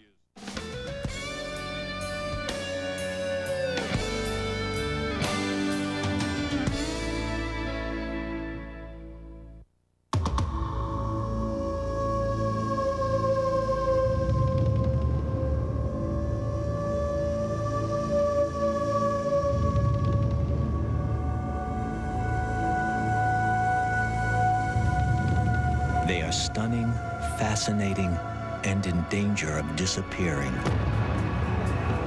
But they appear now for a limited time on these commemorative stamps from the U.S. Postal Service. 15 beautiful stamps and collectibles that show you care. Every time you mail a letter, send a postal card, frame a poster, or give a book. Call 1-800-STAMP-24 to order any of the collection. Keep them as reminders of how few endangered species are left, how much they matter to us all, and how much they need our help. Before it's too late. Call 1-800-STAMP-24 for the endangered species stamps and collectibles. Tonight on the site, what sets this town apart also connects it. Welcome to Blacksburg, Virginia, the most wired town in America. Tonight at 10 Eastern on MSNBC. So you've chosen to be your own boss. Running your own business means doing what you love, and doing what you do best, except one thing you don't love one bit, doing the books. Well, now you can say goodbye to your bookkeeping hassles forever, because the makers of Quicken have invented QuickBooks, the #1 selling accounting software that makes it fast and easy to do the things you don't love doing, like paying bills, writing invoices, figuring out what your customers owe, even tracking inventory and doing payroll. QuickBooks makes it all hassle-free. How's this for fast information? A click, and QuickBooks shows you this quarter's income and expenses. And look, a few keystrokes, and QuickBooks does your invoicing for you, and then does the bookkeeping automatically. So you can get back to doing what you do best, growing your business. It's even easy to try QuickBooks. Call now to get a trial version absolutely free through this special limited-time TV offer. The number is 1-800-952-2626. Delta, and unlike Lindy, you won't have to bring your own sandwiches and coffee. Delta Airlines. Imus in the morning. How are you guys? Come here, honey. We Let's do this first. Oh, stop it. We're not going to fight for you. We got off to a bad start this morning because she made me clean up the dog droppings. As opposed to cleaning up the baby droppings, which is an hourly It's a lot of droppings in our house. Things drop everywhere. Got to be a pony in here somewhere. There's got to be a pony here somewhere. So it appears, I think it's safe to say, why am I getting that feedback? Yeah. It's not our baby back Is that a baby screaming? Sounds like your wife is out there somewhere, right, man? Deidre, is that you, honey?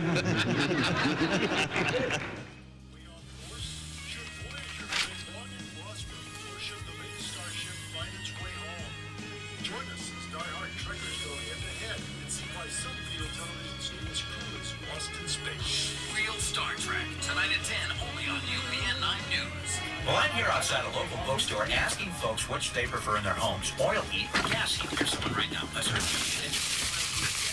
Certainly oil heat. You seem pretty sure of yourself. I'm a professor of English literature, and I have ascertained that oil heat is a significantly better selection. Why is that, Professor? Why? It's a fiscally... Doesn't get any better. Nope. You know, they should have, instead of having like Brokaw and people like that, you know, do the news and try to analyze, they should let a Greenfield and a Russell just come on, sitting down and explain what everything means. Well, they did. They let Russell a little bit last night, but Those two guys have put it in such layman's terms that you can understand. they don't give Greenfield enough time. They have too many people on there. Rod told her to be Tyson. There are too many people on Did you see there. him last night, though, a little bit? Did you see him? No. Great deal? Good morning, I'm Lori McNichols with Atlantic 9X Mobile Van Highway Patrol. If you're heading to the Holland Tunnel, there's an accident on the Pulaski Skyway just past the covered roadway, and that will give you at least a 20-minute backup at the tolls. 25 at the inbound Lincoln. If you're heading towards the George Washington Bridge, it's 25 minutes from 26, Mercedes, Mike. 95 and 15 for all other approaches. In Queens, westbound Nebraska, The good doctor. and eastbound Atlantic Avenue remains Well, by voting overwhelmingly for Mr. Clinton, what women have done is effectively eliminate sexual harassment as a credible gripe. Bingo. What's this now? By voting for Clinton in overwhelming numbers, an overwhelming margin, women have effectively eliminated sexual harassment as a credible gripe, as a credible gripe. Oh, that's stupid. Absolutely. That's a stupid True. observation. Exactly what's happening. True. That's not what's happening. Now, Imus in the Morning 2020 Sports with Mark Breen. Quickly the other way, O'Neal wide open for the two-handed jam. Previously, O'Neal loafing back, allowing Ewing to score. But this time beating Ewing back in transition with the tomahawk stuff. Knicks go down like Dole. Good morning. Mike Breed with sports. The great Clyde Frazier with the analysis. An unpleasant evening for good Americans as both Bob Dole and the Knicks were defeated by lesser opponents. Both defeated by freaks. The Lakers' Shaquille O'Neal, a freak of nature at 7 foot, 300 pounds and lightning quick, scores 26 as the Lakers beat the Knicks at the Garden. As for the Knickerbockers, Larry Johnson said Larry Johnson was to blame. I used to drink ordinary hot cocoa like Carnation or Swiss Miss. But then I found something smooth and creamy. Ovaltine, hot. Creamy because it's made with milk, not water. Ovaltine, hot. It's chocolatey, and it's good for me, too. Ovaltine, hot. Now, when I want something hot and chocolatey, it's not ordinary hot cocoa. It's Ovaltine, hot. Drink Ovaltine, hot. Compare it to your hot cocoa and taste the difference. You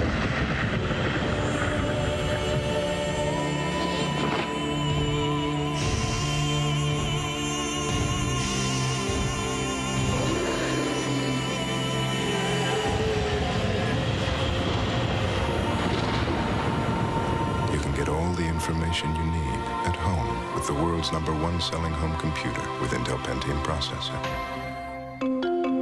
Packard Bell. Wouldn't you rather be at home? Exclusive interview, Herrick admitted to me that he's now out of work. Tomorrow will be the first time in my life I don't have anything to do. Just 2 years ago, he won the national title, and now he's gone. Yeah, that's a shame. And that's sports. I'm Mike Breen. You ain't nothing but a hound. Been snooping around my door. You ain't nothing but a hound dog. Been snooping around my door.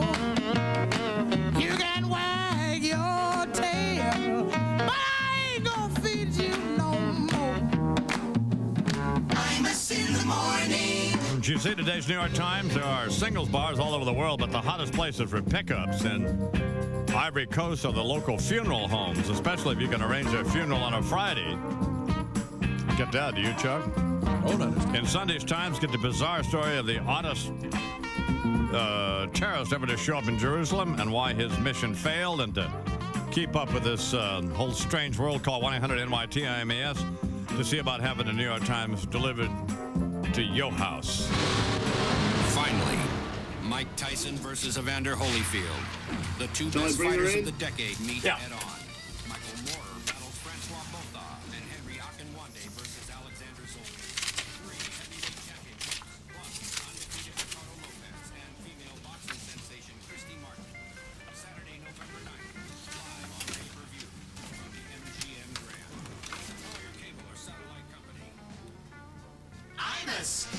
Well, yeah, most folks, cars are a major investment, and a major part of protecting that investment is choosing the right motor oil. Now, you should know about Adgip, AGIP. For more than 70 years, Adgip Motor Oil has been a partner to the world's great car makers in developing higher engine performance standards.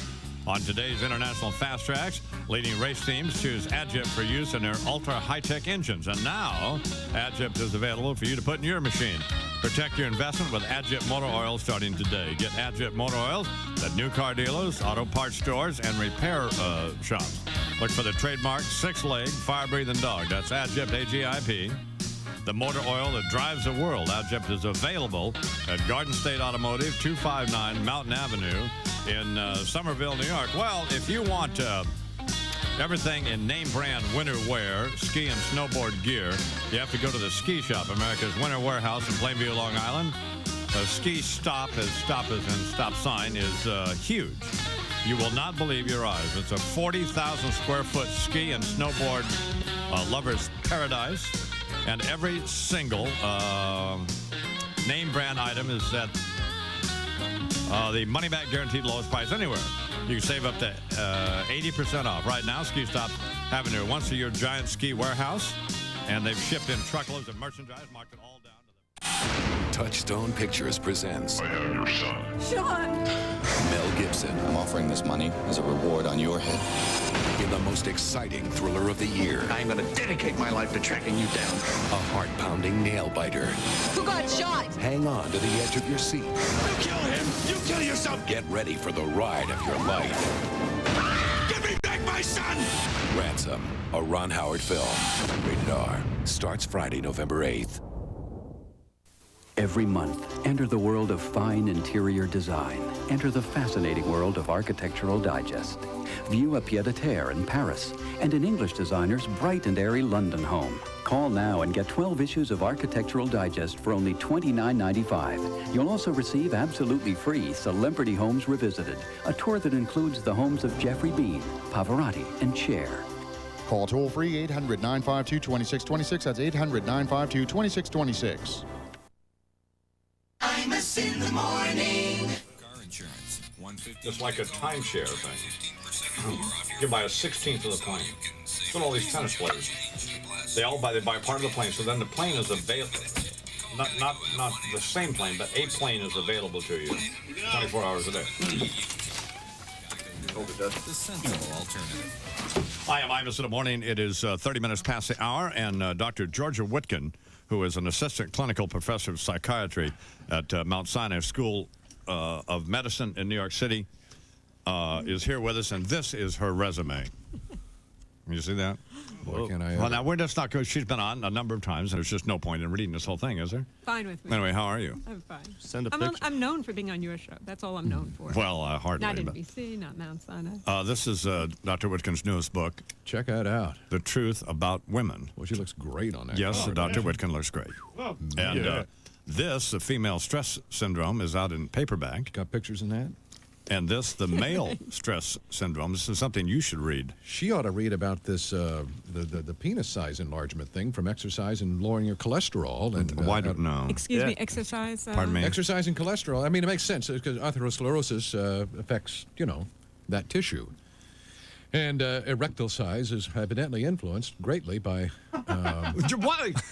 God, is this what you learned at your Bible study class? No, I learned this in the Boston Globe this morning. The researchers, where's the researcher? I will. I apologize, I will study Doctor. this. I will confer with all of my colleagues at It Mount makes Sinai. sense. We'll get back to you. It makes I sense. apologize. It makes to you, sense. Doctor. In Let's fact, go out to Lexi, breakfast, why don't you? What's happened to you? What are you talking about? I'm just reporting. I thought she'd be interested the because this data. affects the It's from the kinds of paper. things that she has interest in, certainly. So the president won re-election. I know. But he He might be interested in that. The president, now that I think about it. But he did not win a majority of the vote, and both houses of Congress are going to remain Republican. And so, I mean, he won. But how do you think he feels this morning? Not having a sense of control, knowing that he's not going to have full choice, and that he can't predict what's coming next. It's the definition of stress. So I'm sure he felt great about winning, but when he looks at the next 4 years, it's going to be high stress. There you go. Because when you saw him last night, Right. they weren't, at least the clips that I saw, he was not dancing around doing the Macarena. No. And It was sober. the only guy who was happy, it seemed to me, was Al Gore. Of course, seemed ecstatic. 'Cause He's waiting for the next election. Yeah. Or the next shoe to drop.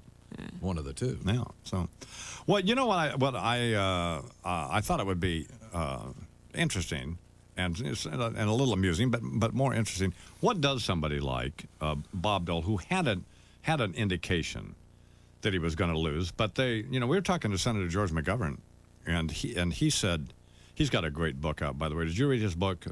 It's called Terry. His daughter was an alcoholic and a drug addict. And she froze to death in a snowbank Really? at about 41 years of age. And they had tried, and he was running for president, and he was running for the Senate, George McGovern. And sort of almost blamed himself for a lot of this, but they tried a lot. They tried the tough love stuff. Right. Anyway, he wrote a marvelous account of her life and And that was her name, Terry? and subsequent death. Anyway, I was talking to him. As you know, he ran against Richard Nixon in '72, and he said that up to the last day or so, he actually thought that, there was a possibility of winning. So I'm sure Bob Dole thought that, don't you think? Mm-hmm. I think to keep going, you have to invest in optimism. Absolutely. There's no way that men, according to the research, don't feel shame when they lose. I mean, we know they feel let down. We know the adrenaline stops. We know that unless they're going to something, there's going to feel like a vacuum. For men, they still tell us, even in the 90s, their identity is tied up with what they are, not who they are. Women, it's, I'm a mother, I'm a woman, I'm a sister. Men, it's still, I'm an accountant, I'm an engineer in his case. I'm a candidate for president, so there's going to be that void. Most people don't realize how much shame there is, that men reaction is very often, it's about not letting others down. That's women. When women lose, they feel guilty. I let the team down, all these workers. With men, it's, I let me down. I expected I could do it. Shame on me that I couldn't do what I said I could do. So I wonder if there's some of that there. I don't know, but what's also interesting is because he said last night, for the first time in his life, he was going to get up this morning and have no place to go. That's right. He's going to walk downstairs, he said, and have nothing to do. That's right, and don't poignant. underestimate the impact of it. It sounds like fun for 24 hours, but it's really not, particularly for men. The risk of depression and illness increases fourfold when a man goes from something without having a place to go to. And he goes from one of the most high-profile positions in this country. You're right, it's so visible. And his wife is a big deal, and she goes back to work as president of the American Red Cross. So Sure, he becomes a house dad, a house. So she won't even, maybe she'll hang out this morning, but, she's going to be going off to work. Yeah. So, but he's a very resilient fellow, Bob Dole. Absolutely. Wasn't he saying, I'm going to decide what I'm going to do next, which is really healthy if he does get out and do it. He can probably expect what we call, though, the 4 Ds, which is some depression. I don't mean the serious kind where you can't eat and sleep, then you get yourself to a doctor, and men never want to go to doctors for things like that. But I mean the kind where AT&T commercials where someone reaches out and touches somebody is going to, touch him. That kind Dr. of... Whitkin is, by the way, a psychiatrist and therefore can write prescriptions. Just thought I'd point that out in case you want to go see her. Not one of these phony psychologists. But anyway. Professor of psychiatry, Yeah. but someone else writes the prescriptions. The second D is there's a lot of disorganization after something like this. He's really probably used every drop of adrenaline he has, and now his brain is like working on what was this about and what happened to me. And he probably will have a pen in his hand. He hasn't left the room. It's gone from the face of the earth. Maybe he'll think it's a brain tumor, Alzheimer's. But it's the aftermath of all this stress. With men, they also become very defensive after a loss like this. They criticize themselves so much that if anyone else says anything to them, it's really just too much. And he could expect a little decision-making difficulty. Not big decisions. I mean, he knows what he wants to do, maybe politically, but what he wants for lunch for a while might be a difficult decision. His brain's going to be, digesting this, trying to make sense out of it. Of course, he's going to have everybody, too, as an ordinary person wouldn't have, but he's going to have everybody on the planet second-guessing him. Yeah, he's going to endure a lot of criticism. I mean, starting this morning. Sure. I mean, on all of these news programs, and we were fairly happy here because... I actually prayed. I don't seldom ask God for anything. But what did you ask God for? I asked God for a Republican majority in both houses. Mm-hmm. Got it. She heard you. Yeah, I asked. Yes, she did. Yes, he did. I asked for John Kerry and Robert Torricelli to win their Senate races. Kerry they won, did. Torricelli won, yeah. And that was all I asked for. So that was enough. Yeah. Oh, and hearings. I think he prayed for hearings. Well, I don't know. I'm That's next week. I'm praying for a search for the truth. Well, a continued drive for the truth. What do you think? What do you think Dole is praying for right now? A note pinned on the jacket says, "I was Bob Dole." I don't know what he's. I don't know. Well, I mean but I don't know. It'll be interesting to see what he does because, the guy's been through it. I mean, it takes him an hour to get dressed every morning, so it's not like he's. It's a horrible deal for him. He can deal with adversity. So I think that probably represents that he can, but he is going to have to listen to a lot of second guessing. You know what a lot of people do after a loss is make use of the information. They say, well, I learned from this, and next time, unfortunately, because of his age, there are fewer next times. It's going to be hard to, retrieve anything from this and say, oh, it was worth it because I learned, and next time. Well, and he wasn't humiliated, was he? He won more states than George Bush did. Not. He got a greater percentage of the vote, the popular vote, than George Bush did. He, There's dignity. Absolutely, dignity and integrity and all of that sort of thing. And we didn't have an ugly situation last night where he said, well, stop lying about my record. He was gracious. So that was his concession. That was good. Women decided this election, though. And we talked about this before. Absolutely. And Brian Williams was on NBC News last night, and he said a couple of things. Not talking specifically about women, but they asked people in these exit polls, did they trust Bill Clinton? Mm. And about 58% of them, and I could be off a couple percentage points, but well over 50% said no, they didn't. They didn't trust him. They said, another question was, do you think he's telling the truth about Whitewater? And 67%, almost 70% of the people said that they didn't think he was telling. But why did apparently many of these same people vote for him? Now, this is different than what we talked about before about women. I thought that was a good point you made about they weren't going to marry the guy, and they were. But why? But this is on another issue, on a trust issue. And people who get elected, there's lots of research on this. People who get elected have pretty much the same picture, and he's got it. First of all, the message is supposed to be emotional and positive. And his message was he delivered emotion better.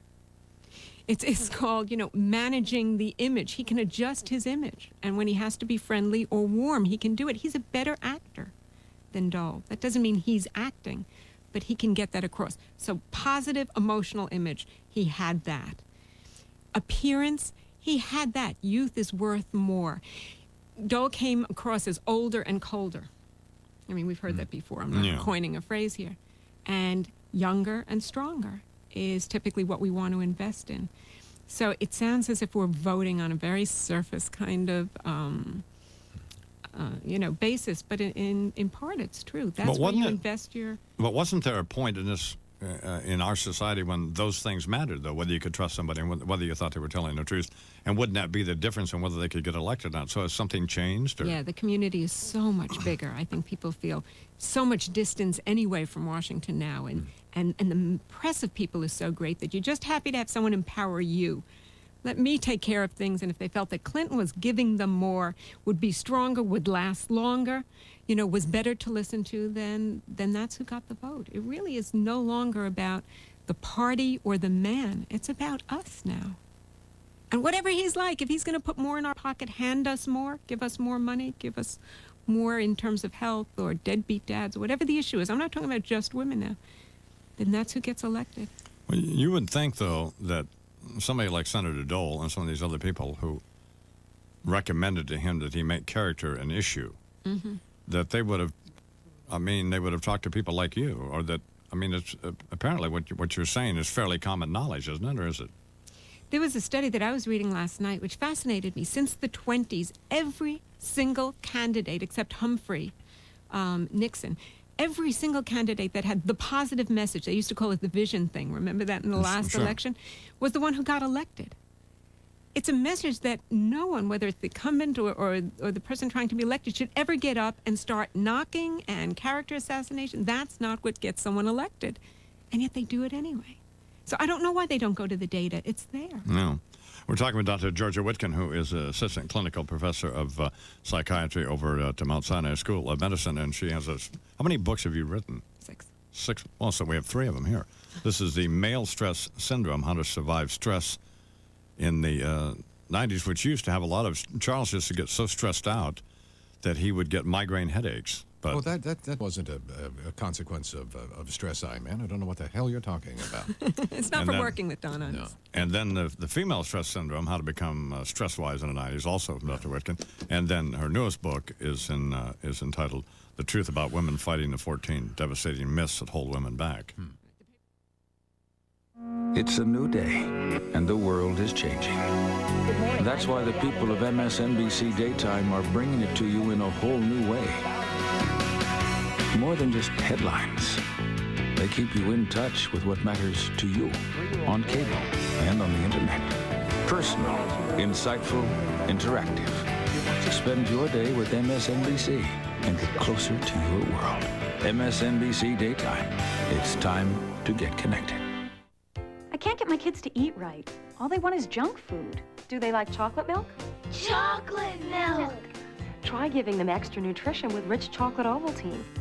It's got vitamins Nestle Quick and Hershey syrup don't. Yeah, it may be good for them, but will they like it?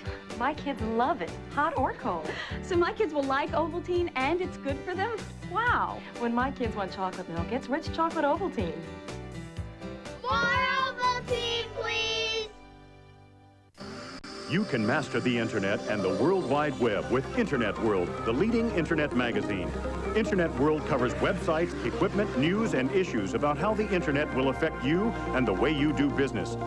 12 issues are just $16.77. Call now and receive free How the Internet Can Work for You. Master the Internet. Call 800-641-1919. That's 800-641-1919 for Internet World Magazine.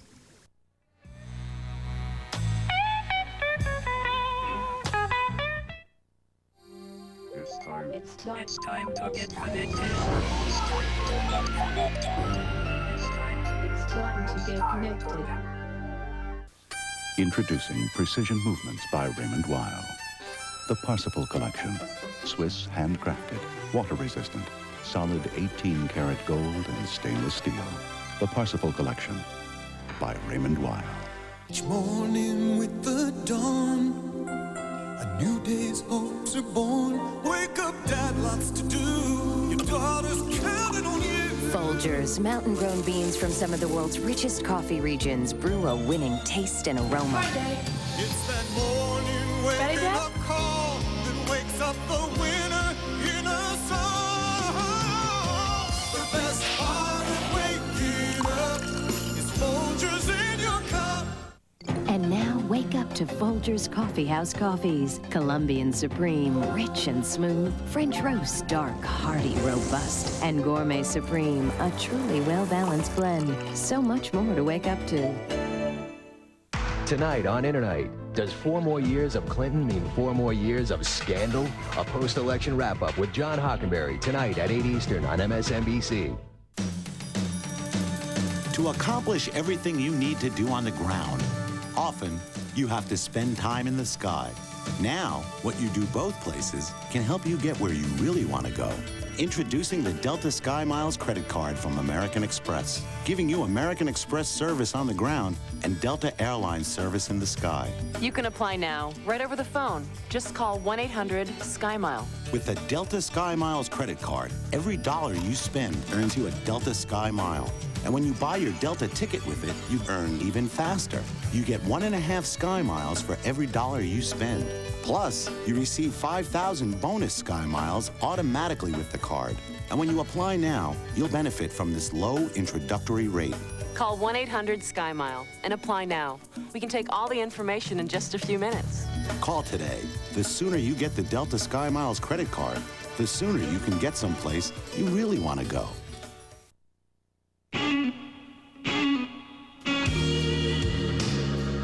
Dr. Whitkin, this is a very good sign, does not look at herself in the monitor. You're the first guest we've ever had who doesn't do that. Well, she's very familiar with television. Well, we've had other people Oh, but you can get like locked in. we've had other people who, other television personalities who've been on who can't take their eye off the monitor. Dr. Whitkin has never looked at herself once in a monitor.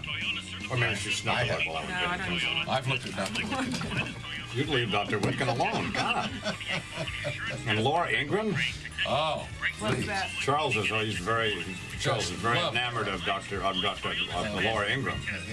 It may be Dr. Ingram. I don't know. That's the way I think. In a clinical sense. Do you know Laura Ingram? She works on MSNBC, and she's about 32, and she's a conservative commentator, former lawyer at a law firm in Washington, former clerk to Clarence Thomas. Didn't she do something with Robert Bennett? She works in Robert Bennett's law firm. office? Yeah. Very smart. Yeah. And And very pretty. Yeah, very pretty. Cute, smart, funny, everything. Really happy. Craig, did you ever meet Dr. Whitkin? Not formally, no. Dr. Whitkin is just Craig Shemedy. I've only worked with him about 10 years. I don't know his last name. Well, you can't pronounce it. You know it. You can't pronounce it. That's what it is. Shemedies. Shemedies. It's a great name, isn't it? Craig Shemedies. You know, Lori, maybe Dr. Whitkin would agree to see you as a patient, outpatient, to discuss this hair situation with you. What it means. Now, Yeah, you know, what it means. I think you just want to be the only one on the show with too much hair. Well, no, I don't have, but my hair is not down to my plumber's crack. Yeah, Well. down to my butt, as yours is. But I like it long. I know you do. And it's very pretty hair. I am Imus Cinnaboni. It's 11 minutes till the hour, and we are talking with Lori McNichol, who does traffic for us here in New York, and Dr. Georgia Whitkin is here, and she's an assistant clinical professor of psychiatry at Mount Sinai School of Medicine here in New York City. And do you see patients privately? And you do marriage Mount counseling? Sinai. And No. you don't do marriage counseling? No. Did you ever? Yeah, sure. One time I asked Dr. Whitkin, who Dr. Whitkin is a very attractive woman, obviously. And I asked her one time that when men and women come for marriage counseling. What? Oh. Go ahead. What did I say? Go So ahead. when men and women Just come- go ahead. And Oh, come on. Don't pay any attention. Go ahead. When men and women Child's. seek counseling from you and I said, do the men ever, hit on you? Do they? They do, don't Not they? once. Yeah, but they, come on here. Not once. They don't flirt with you? If they need me as a therapist, they're going to neutralize me immediately. Sure. Oh, okay. For their own best interest. Well, Or I'd like to believe that. well, how about some men, though, who get involved in marriage counseling not because they want to? You know how that happens sometimes? They get You mean the wife drags them Yeah. in? Yeah, that's true. That happens a lot, doesn't Doesn't it? last very long. Oh, okay. Not at those rates. So anyway, Lori, Lori McNichol, Right. you may know her because she was worked at NBC about 20 years. And Dr. Whitkin appears on the Weekend Today show, right? And other Live at 5 at kind of 5. stuff here in New York. Lots of stuff, yeah. Lori was a engineer over there for a very attractive young woman. Beautiful. That has, do you know who Crystal Gale is? Sure. Okay. Lori has hair as long as Crystal Gale. Not Yes. quite as long. No. Nearly. What is Nearly that? Now, so. why would a woman, why would anybody do that? Yeah. But why would a woman do that? What's the Crystal Gale Because factor? they can. That's it? Hair has its own length. Mine wouldn't grow that long, even if I never cut it. It's pretty much genetic where it ends, and not every woman can grow hair that long. Oh. So it's a real thing. But here's the thing. It's stretching, it's stretching her forehead. The weight. So she looks like somebody from that Munster deal. The guy Automatic with facelift. Right? Hair is the only fashion accessory that grows from the body. So that's her fashion statement. But it's stretching her face. Yeah, and it's growing from her back. Stretching my face. No, it's not. How special. We were talking She with has a goatee. we were talking with Dr. Whitkin about rejection and depression and those kinds of things and what But I can't hear half of this. you don't want to hear him. No, you don't want to hear. You want to ignore Bernie. And what people go through and these and people who but Charles, we were talking during when we were playing these hideous commercials about an abandonment of standards. Is that essentially what is your thesis? Whether this was a referendum on American standards and whether or not that truth and integrity and character and all those sorts of things have become pretty much irrelevant in the body politic out there. So. In terms of politics, it does seem pretty clear that people are less interested in who the person is in terms of would I pick him as a friend or would I pick him as a husband. Yes. And far more interested in what can he do for me. So people are interested in their own integrity. Can I support my family and so forth, but not his as much. And will will this person facilitate that? I mean, look at the data. Being tall means more than being honest when it comes to looking at who gets the vote. It does? When it comes to men, yeah, it does. And, Height's important. And President Clinton's about an inch taller than Senator Dole? Yes, I believe so. Also, look at the media. Here's a statistic that really I found fascinating. In the 60s, the average soundbite was about a minute. Now it's about 4.5 seconds. So we don't even get to hear much of what they say except during 3 debates. So of course it has to be on image. We don't get to sit around and chat like the 3 of us do. And do we I'd care? vote for the 2 of you. Do we care whether we're hearing any more than 4.5 Apparently seconds? not. And do people, my wife was talking to a cab driver yesterday, and she said, she asked him who he was going to vote for, and he said Clinton. And, of course, that was a bad thing to say to Deirdre. But at any rate, the cab driver's life was then in danger. And she recited these various grievances against the Clinton administration, and the cab driver said, well, they all do it. But so people do think that, don't they? Absolutely do. So They can point to every president. I heard a comedy routine that went all the way back to Eisenhower and pointed to the indiscretions of every president. And, the myth is that any guy who's really worth his salt and that aggressive and a testosterone guy, of course, is going to be interested in philandering. I don't think that's true, but I think that's how it's explained. So this is the whole campaign thing, and, of course, Dan Rather went out of his way to point it out a number of times last night that both the Republicans and that the Republicans are just as guilty as the Democrats were, and well, that's kind of a sort of a stretch. But I guess my point is that that wasn't an issue that was going to resonate with people. You're talking about standards. That was not an issue that was going to resonate if it's just going to be used against one candidate. If the perception is that that everybody does it, Absolutely. So I've got to tell you about Clinton. We can't think that he has no stress. have you ever met him? No. Oh, okay. Charismatic. That's what his reputation is. Oh, well, I've met him a couple of times. It's like shaking hands with the evangelist Jimmy Swaggart. Watch your wallet. Really, it's just he's. Watch your wallet. He's Joey Buttafuoco. Yeah, he's Joey Buttafuoco with a better haircut. Okay, see, it's quite a description. Yeah. You tell me if you think this is true. Typically, when somebody wins, they have their own stress. One is a kind of fear of cosmic equality, that because they won, they're going to have to pay a price and some kind of disaster is going to befall them. Yeah. That's usually a real concern. And the ante goes up. That used to be why I drank, by the way, Interesting. Why? and did drugs. Well, because I had Took care of your own bad luck, you mean? yeah, because I was very successful, and I didn't want to deal with it and didn't think I deserved it. Right. Nobody thinks. I mean, if you're extraordinarily successful in any area, I can't imagine that anybody legitimately thinks they deserve it. Well, I do now.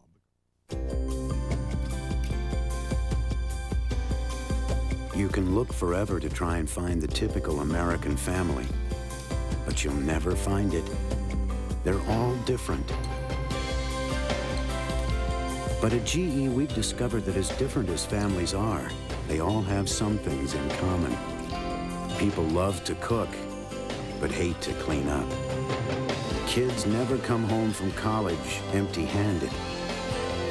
Regardless of capacity, there's never anything to eat.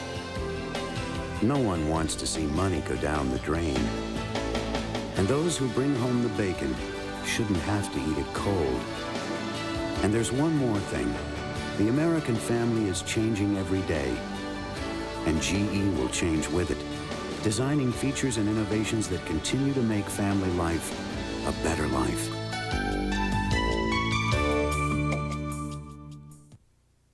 Can your radio do this?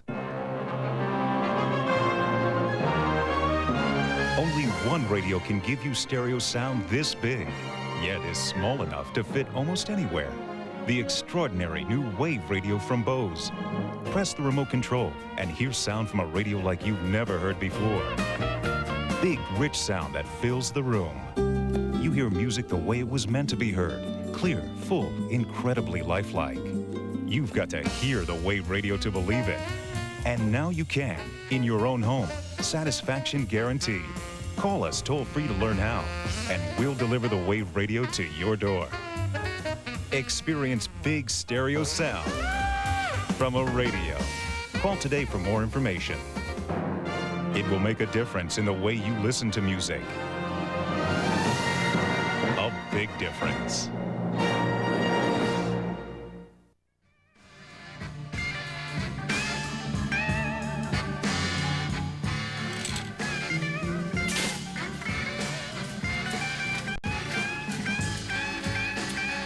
You folks at MSNBC, I'm getting my hair cut tonight, so Mark's coming over to cut my hair. So what? So I will look like Jane Pauley tomorrow on MSNBC. In-depth analysis of the 96 vote tonight. Total wuss. Anyway, here's Chuck with the... There are over 1,800 companies that sell life insurance. That makes it impossible to compare the rates of every company.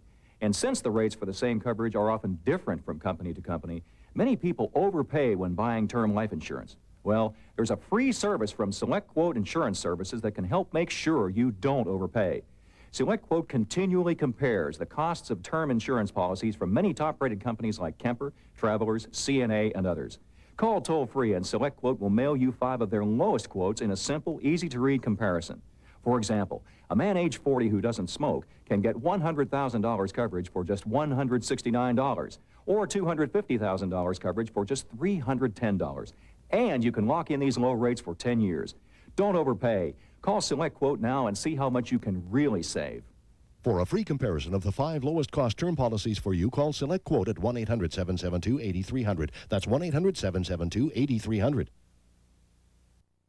Powerful force in American media history. Imus in the morning. 5 after the hour. What the heck was that? And we are at Infinity Broadcasting Headquarters, New York City. What was that? Pardon me? What was that? That's my new little intro for the Imus Morning program. Well, that's just that's childish. In the third, that's childish. Is what that boils down to. That's just childish. It is. Well, of course. I think the people's got to know what the deal is. Well, for crying out loud. I want to let them know what the deal is. Just Tom Brokaw, the managing editor and anchor for NBC's nightly news broadcast, he's coming up, and then a little later this morning we'll talk with Senator John Kerry from Massachusetts. Also, just ahead, General George S. Patton Jr. And Imus in Washington retrospective on the election, and Rush Limbaugh and some other stuff, plus Delbert McClinton, maybe a little kinky. We might even talk to Fred, but it's time now for the national news. And here with that is Charles McCord. Good morning, Chuck. Good morning, man. While the election results may look... Good morning, Mr. Powerful. I'm sorry. Yeah, that's better. While the election results may look as though they've produced very little change in Washington, as soon as this morning, Secretary of State Warren Christopher may announce he's just getting out, becoming the first of many senior advisors and cabinet members to leave the ship. White House Chief of Staff Leon Panetta has stated he wants a respite. South Carolina businessman Erskine Bowles is the likely replacement as Chief of Staff. At least that's a speculation. Also departing, White House aide George Stephanopoulos, who's expected to move back into the private sector. He's just exhausted. There are reports this morning saying that Secretary of Defense William Perry will resign. Perry, speaking at Offutt Air Force Base in Nebraska, says he's done nothing officially except talk to the president about his options. I have not submitted a letter of resignation. I have discussed several times with the president what my future plans are.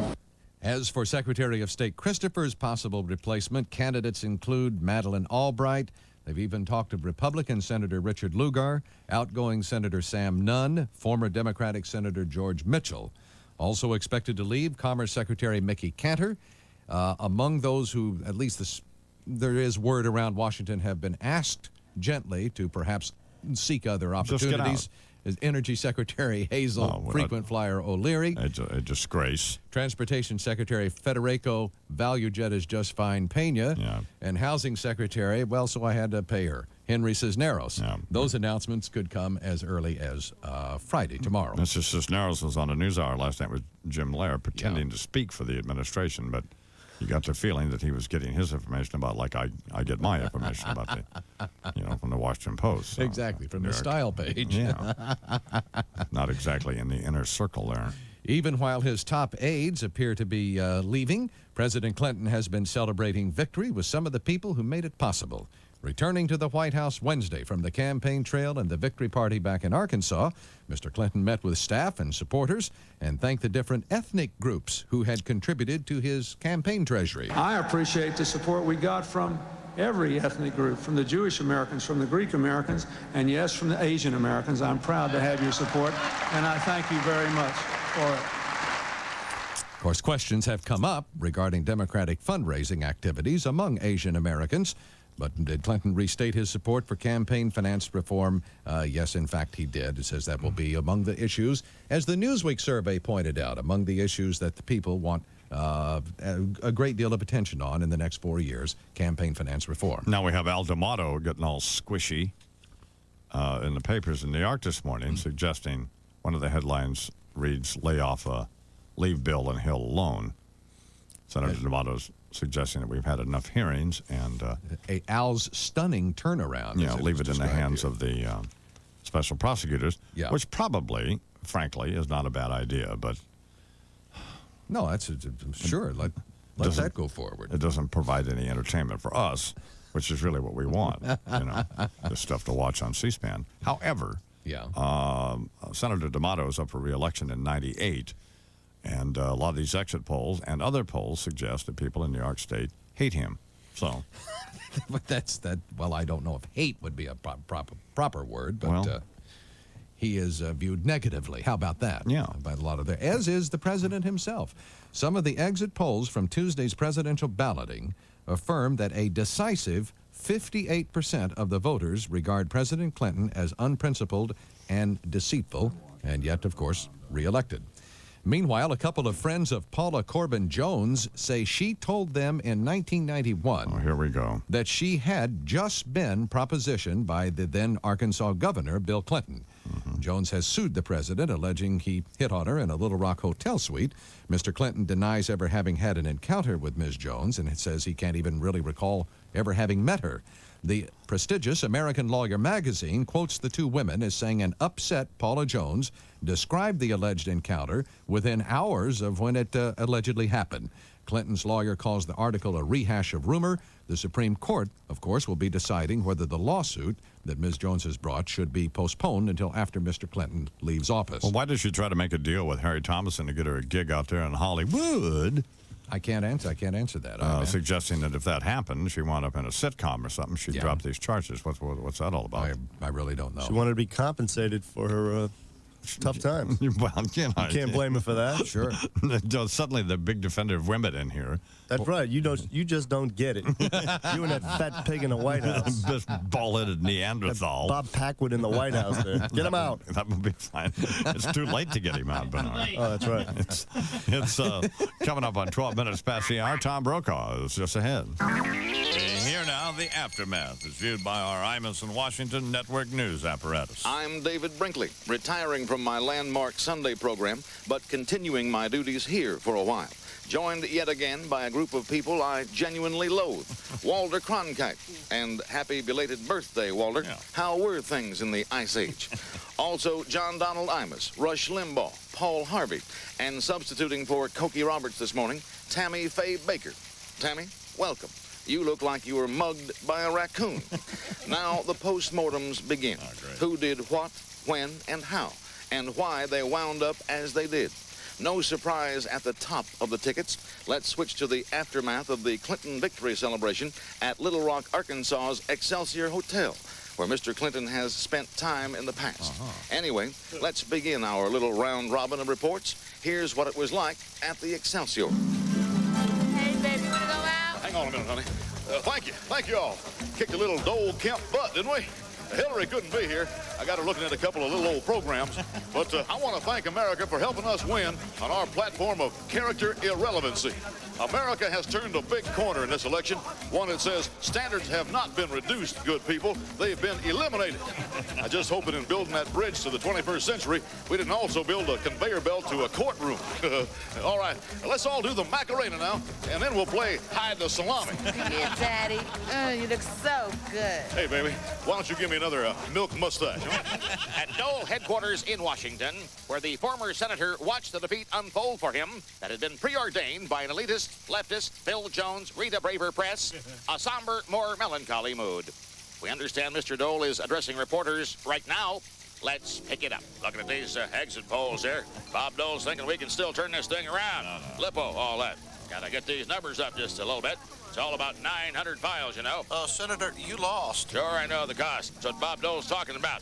Getting a little help down in Dixie now. It's all about Harry Truman. We're gonna do it. We're gonna do it. We're gonna do it. Senator, it's over? Right. It is Dover. In Philadelphia, too. All over the place. Bob Dole thanks America. Say goodnight, Bob. From the hills of Kansas to the beaches of Colorado. From the grassy plains of Nevada to the storied hills of Florida, or, whatever. Give me the pen. Get out. And quickly to the headquarters of Reform Party candidate H. Ross Perot in Dallas, Texas, as the populist billionaire addressed some enthusiastic but disappointed supporters. Y'all can kiss my ass. It's just that simple.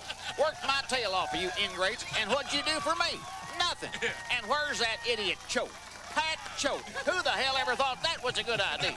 And when I see Larry King, I'm going to wrap those suspenders around that lizard neck so's he chokes to death. You know what you got under Ross Perot's hood today? No. I'll tell you, a little man who's world-class pissed. Here's your soundbite. Since you want a president whose theme is carousing, you can kiss my ass till the year 2000. And finally, a bit of commentary on all of this from Imus in Washington's senior political analyst, the late Richard M. Nixon. Thank you. And I'll focus my thoughts on the campaign of my old friend Robert Dole. Dear Bob, lose the number. Jesus, what was that all about? Well, doomed from the start. Pat Buchanan, who wanted to win by taking hostages. Steve Forbes, a geek who looked as though he was always one heartbeat away from sticking his finger in his nose. Phil Graham, who would have been sitting on a bridge to the 21st century, drooling on a banjo, and looking admirably at Jack Kemp's spongy backside. And Colin Powell, who ducked the nomination almost as blatantly as Bill Clinton ducked the draft. Finally, poor old Bob Dole, who chopped his way across the country in a synthetic amulet with 2 flat tires and a brain-dead pit crew, all of whom kept saying, I thought you brought the compass. Pathetic. The last-ditch marathon ran 96 hours. So did the Bataan Death March. Ouch! Harsh look, but accurate, at Campaign 96 residue by one who's been there, Dick Nixon, the deceased former president of these very same... Who you are. It's your lifestyle. And one magazine has captured that lifestyle. In every issue, you'll discover what you won't find anywhere else. A revolutionary golf swing. The new games in Vegas. Own and fly a Russian MiG. A system to beat the odds. Fantasy hideaways. Artists who may become the next Picasso. And where to race a Formula One. It's all there and more. And where is it? Cigar Aficionado. That's right, Cigar Aficionado magazine. And you don't have to smoke cigars to love it. Call 1-800-501-CIGAR now, and you'll get the next 6 issues of Cigar Aficionado for just $19.95. And remember, you don't have to smoke cigars to love it. So call 1-800-501-CIGAR now. Saturday on Edgewise, John Hockenberry is joined by television broadcasting legend David Brinkley. Saturday at 8 and 11 Eastern on MSNBC. Now you can get into tennis with no strings attached. Because now when you subscribe to Tennis Magazine, we're going to give you the first issue of Tennis risk-free and send you a free carry-all bag. Tennis Magazine improved my serve 10 to 15 miles per hour. It's like having your own private coach in your living room. Tennis Magazine teaches you how to stay fit, how to stretch properly.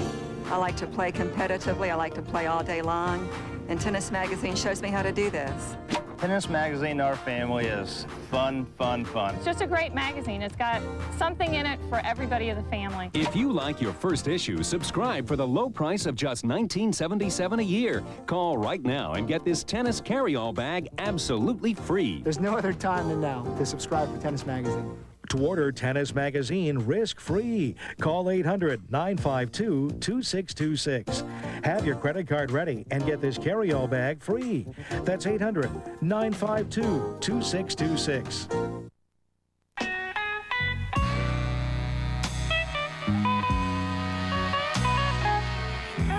Carrie Wells?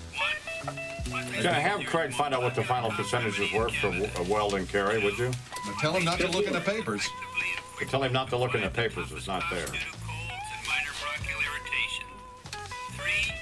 Call up there to our affiliate or whatever it is. I'll be damned.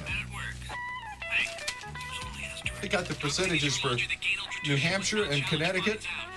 They don't have the percentage. Well, maybe I'm just not looking right. Well, it was around 53.45. Yeah, 53.45 or 54.43. It was right in that area. It was a big margin. Yeah. I mean, much greater than we had any reason to. Oh yeah, as it was in they were almost the same in Massachusetts and New Jersey. One of the things I want to find out from Kerry is if he had any indication in his polls. You know, the polls they did that was going to go that way.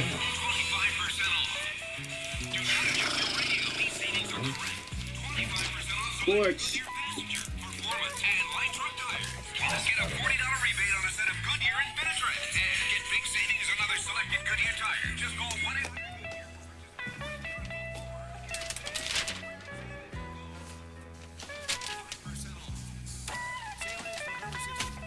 Now, people, Imus in the Morning 2020 Sports with Mark Breen. Well, Breen's on the road with the Knicks, and so our guys here, Warner Wolf. Good morning, Warner. Good morning. Thank you very much, John, man. Come on, get him out. Come on, get him out of here, right?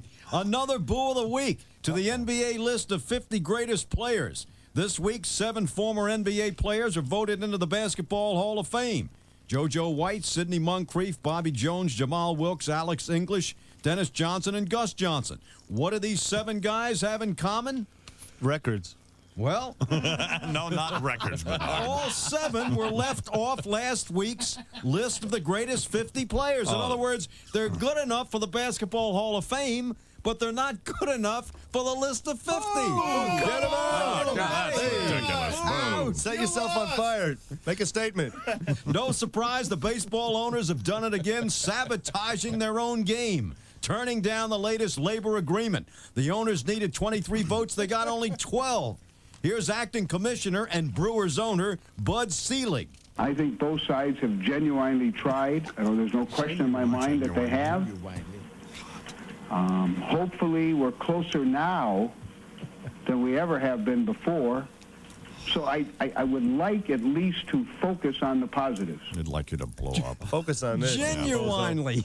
What is that, a new word? What a moron. Come on, this guy's the acting commissioner. Boo! Get him out of here. Absolutely. Come on. National League Rookie of the Year, Dodger center fielder Todd Hollandsworth hit .291, the 5th straight Dodger to win the National League Rookie of the Year award. That is scouting. Unbelievable. That is a scouting system. Yeah, you got it. I agree. 13 Boston College football players suspended for betting on football in the World Series, including 2 players who admitted they bet against Boston College, their own team, in the Syracuse game. Oh, come on. Scandal. Syracuse was Videotape. 13-point favorite. They won by 38. Well, So if you had Boston College in 37, no wonder you lost. Yeah, you lost. Of course you lost. Basketball coach Jim Herrick, coach of the year only 2 years ago. UCLA won the NCAA championship, fired because of alleged NCAA recruiting. The painter Degas often lit his subjects with the glow from a window. Renoir used dappled sunshine. Toulouse-Lautrec, the flicker of gas lamps. But when leading museums need to light a Degas, a Renoir, or a Lautrec, they choose revolutionary GE halogen bulbs. These bulbs make any room look its best, whether it's home to a Renoir or something equally priceless.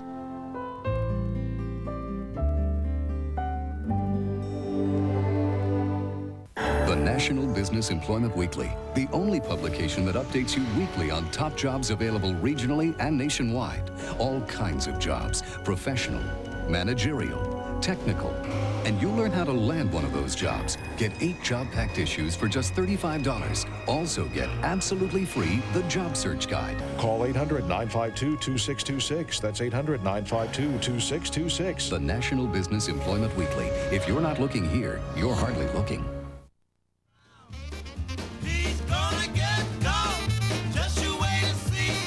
Why is everybody always picking on me? Imus in the morning. Did you see today's New York Times? Clinton had a campaign strategy the public never saw. He was worried about a Dole attack that never came. What do you suppose might have happened if one did, and what was it? Well, speaking of attacks, on Sunday, the Times tells you what happened when the Beatlemania arrived in Cuba after being banned there for more than 30 years.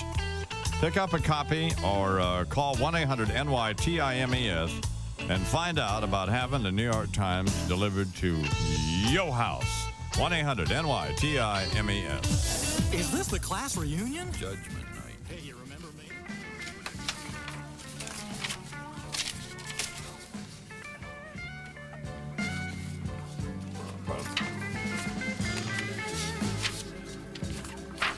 Chuck, I have it here. It's 52.45. The 3% went to this woman, Susan Gallender.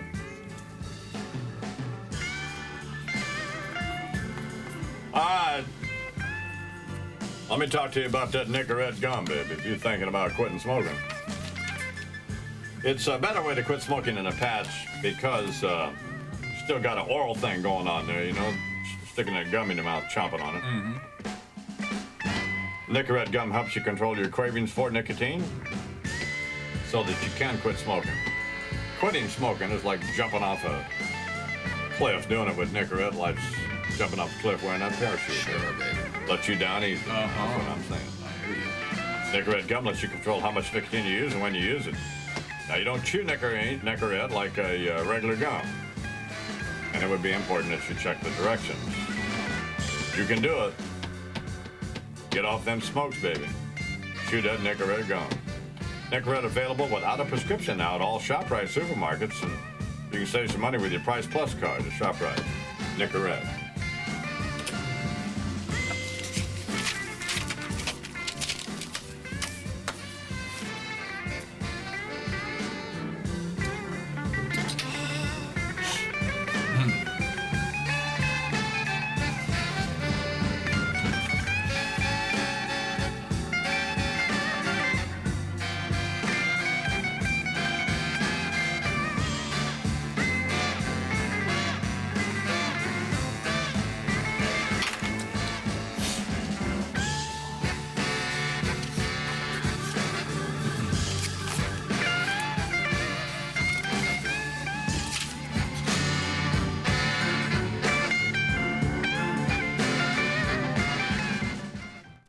Introducing Precision Movements by Raymond Weil.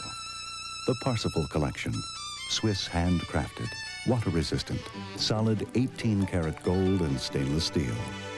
Raymond Weil invites you to enter the world of movement and extreme accuracy. At last, a timepiece whose style matches your own. The Parsifal Collection. Available at fine jewelers. We've invested billions to help businesses grow and provided billions more to improve homes and finance educations. We developed special insurance to pay for nursing home care and low-cost life insurance for people over 50. Because at Transamerica, we sell life insurance, but our real business is improving your life. Transamerica, life insurance, leasing, commercial, and consumer loans. Imus in the morning. 08 SNET. We go beyond the call. Limited time offer. Term contract required. Other restrictions apply. It's 30 minutes past the hour here in the Imus Morning program. We're trying to find out whether they have a resolution to that DA race in Los Angeles between Gil Garcetti and the other clown. Latest I saw in here was still too close to call. Well, they're waiting for absentee ballots. Yeah. Is that the situation? Okay. Mm-hmm. The Imus in the Morning book review is sponsored by your Tri-State Ford dealers, and I have a couple of books to talk to you about briefly. Okay. Mad as Hell from Mike Lupica, a book published by Putnam, and it is a very humorous but critical look at what's wrong with big-time sports. Yeah. And there's some blood on the floor but Mr. Lupica, one of the premier sports columnists in the country, along with people like Tony Kornheiser and stuff, and it's a fabulous book. And a book nominated for that I've talked about on and off here for the past couple of weeks, that's been nominated for a National Book Award, and they'll be announced today, I believe, the National Book Awards in fiction, nonfiction, poetry, and a couple of the children's book, a couple of the categories. Is this book by Paul Hendrickson, who is who writes for the Washington Post, and it's entitled "The Living and the Dead: Robert McNamara and 5 Lies of a Lost War," published by Knopf. And I had some discomfort in the methods that. Well, yeah. And in fact, I was talking to Murray Kempton about it, and Murray Kempton also questioned whether you should stalk somebody in an effort to get them to cooperate with something you want to write about them. Yeah. However, after having thought about it for a while, and after having read Mr. Hendrickson's book, which is fabulous, I think it's probably... I know we talked to Mike Wallace, and of course Mike Wallace would be in favor of stalking anybody because that's what he's done for. Sure. Break people's doors down with camera crews. Sure. But it is and you'll wind up being angry at Robert McNamara again, particularly if you went through the Vietnam War, as many of us did, and it's just... but it's a riveting book. The Living and the Dead from Paul Hendrickson. It might win the National Book Award. But anyway, so I would greatly recommend that on behalf of your Tri-State Ford dealers. Very well. And I would also encourage you to go buy one of their Ford cars. Absolutely. Tom Brokaw is the anchor and managing editor for NBC Nightly News, and here he is now. Good morning, Mr. Brokaw. Good morning, man. Let me just tell you what a great pleasure it is to be able to see you on television on MSNBC these days. You get up in the morning, you click on television, you see that crazed look in Bernard's eye. It's like raising the shades in the morning and seeing the loopy kid next door staring into your bedroom window. Hey, that's not bad for a guy who's lost his fastball. Uh-oh. Listening. Uh-oh. You're not supposed to do that, Mr. Brokaw. No, we just set you up there. We knew that. So listen, this dull concession statement that David Bloom got his hands on. Didn't get his hands on. It was handed out. Okay, well, did anybody say, don't read this until the polls close, or what happened? No, I mean, the campaign handed it out. The projections had been made by the various networks. We found ourselves in the situation a few years ago with Jimmy Carter, obviously. And Tim and I sat there slightly stunned by the fact that the campaign was handing it out. And I'm afraid it was the final symptomatic act, if you will, of the Dole campaign. They couldn't get the concession right, and it was too bad. And obviously they tried to pull it back, but by then the damage had been done. I also think that this time around that the voters, especially in the West, had already discounted that they'd made up their minds about the presidential campaign, and they were going to get deeply involved in their state and local propositions and in their congressional races. You had a higher level of voter turnout in places like Montana and Oregon and Washington than you did the rest of the country. Also, because I was going to ask you if projecting these winners, if you folks found that it had any effect, and obviously it didn't. Now, there have been a number of studies in the past, that have indicated that people really are able to get themselves to the polls to vote for somebody that they care about, whatever happens at the top of the ticket. And they really have discounted this for some time now. How soon do you people at the networks know who won all of these races? Did you, like around noon or in the afternoon? Yeah, by about 1:30 in that afternoon, we had a very clear sense that the Clinton lead was holding at 8 or 9 points. In fact, I think that our pollsters told me at about 1:20 that it was going to be in the range of 8 to 9, and that's where it held. Because Mike Barnacle called me from the Boston Globe. I made a mistake of giving Mr. Barnacle my home phone number. And he called me at 2 o'clock in the afternoon and told me the split was 49-42 Clinton Dole, and that's about what it turned out to be. Of course, everything that Barnacle knows, he gets from Russert, and everything that Russert knows, he gets from me, and everything I know, I get from Barnacle. I mean, there's a kind of a loop that goes around here. I think he did credit Mr. Russert with that information. Yeah. Right. So, well, the president got 49% of the vote, and both houses of Congress, which is not, obviously, even I could figure out, is certainly not a mandate, and not even a majority of the popular vote, and both of the houses of Congress remain in the hands of the Republicans, and there's even a Republican senator from his home state replacing a Democratic seat. So what does that mean, and how does this second term shape up in light of that? I don't think it is the status quo election. I think that there is a kind of command, if you will, from the public to move to the sensible center and let's get some things done. What's happening in this country at every level, in terms of education, in terms of the economy, culturally, people are solving problems from the ground up, and they're doing that by working within their communities with each other. And they're saying to the people at the national level, we want you to use that as a model here. I don't think that you can say that there's any ideological revolution, as the Republicans claimed 2 years ago, nor do I think that this president can now say that he has this overwhelming mandate. I think what people have cried out for is some return to common sense in American politics, and I think that you see that reflected already in Alphonse D'Amato. His evil twin Skippy apparently has vacated his body, and now he says we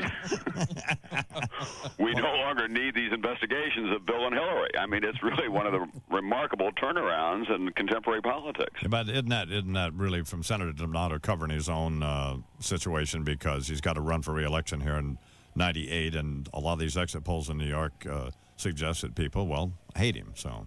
Well, I think it's not just that, though. I was in Idaho and at the Chenoweth race out there, where they spent between $6 and $10 a vote. It's just outrageous. Money pouring into the state from on both sides from special interest. And there was a 60-year-old man who was a lifelong Republican, and he said, I am so outraged by this year-long investigation in Congress. He said they spent all that money. What they come up with, he said, they've got a special prosecutor. They're spending all that money on the special prosecutor. Let them do the job.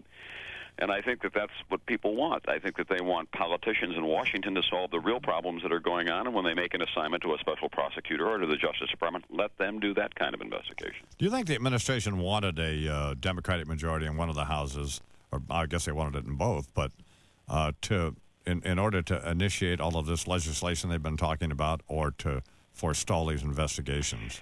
Well, I think a combination of the two. I think that if they it was probably on a short-term basis that they would like to have had a Democratic majority to forestall the investigation. But I do think that what we'll see here in the next 3 months is a kind of very clever dance going on between the Republicans and the Democrats as they try to gauge the mood of the country. If the Republicans come back in January and say, listen, our whole agenda consists of just investigating the White House, I think that they're going to be in some peril 2 years from now, and they recognize that. And you must remember that a lot of these new Republican leaders, Trent Lott and others, have their own presidential aspirations 4 years from now. And so they'll want to get things done, because I think that's the underlying message here from the country, is solve the problems. And yes, there are some real problems within the administration that need to be investigated, but there are agencies and ways of doing that without tying up Congress in these expensive hearings. Of course, when you look at what the president was able to accomplish in the first 4 years, he did most of it in the final two with the Republican Congress, didn't he? Yeah, that's right, and I think that that's what will happen this time. I think in the final analysis, the country always shows its wisdom. They're saying we want a Republican Congress and a Democratic president, because out of that we think that we can find those solutions that will work best for all of us. Politics is the art of compromise, and that's the best way to achieve it. I do think that if you'd had a Democratic Congress, especially with some of those House chairmen, you would have had more feuds between the White House and the Hill than you're likely to have this time. I'm talking with Tom Brokaw, who is the anchor and managing editor of the NBC Nightly News program, and also occasionally does an interview on this thing called, well, he does it on Dateline, but also on this thing called, I believe, Internight on MSNBC. And one of the most fascinating hours that I've seen on television in a long time was your interview, Mr. Brokaw, with those two guys who climbed Mount Everest and were there when all of those folks when those 8 people, I mean to be frivolous about this, but those 8 people. Right. Anyway, I got the sense during that interview that that both you and these 2 or 3 people you were talking to were dancing around who the real culprits were and who was responsible for the deaths of these people. Is that right? Or well, I think that I have spent some time on mountains, not at the Everest level, but I've also been a student of the mountain climbing ethic, if you will, and I don't think that any of them would say one person was responsible here. I do think that a lot of things went wrong, that when they look back on it, that they would have changed a couple of strategies and a couple of tactics along the way. I think overall the blame here really is on the push for everybody to try to get to the top of Mount Everest. It is one of the most physically daunting exercises that man or woman can undertake, and I think a lot of people have underestimated that. And for a long time in the mountain climbing community, these climbers could make no money. I mean, they were off doing it for the pure pleasure for themselves, and now with clients willing to pay $65,000, $70,000 into hundreds of thousands of dollars to get there, I think that they fell victim to some temptations that they probably would have resisted in the past. So I don't think that they were saying one person or 2 people here were responsible.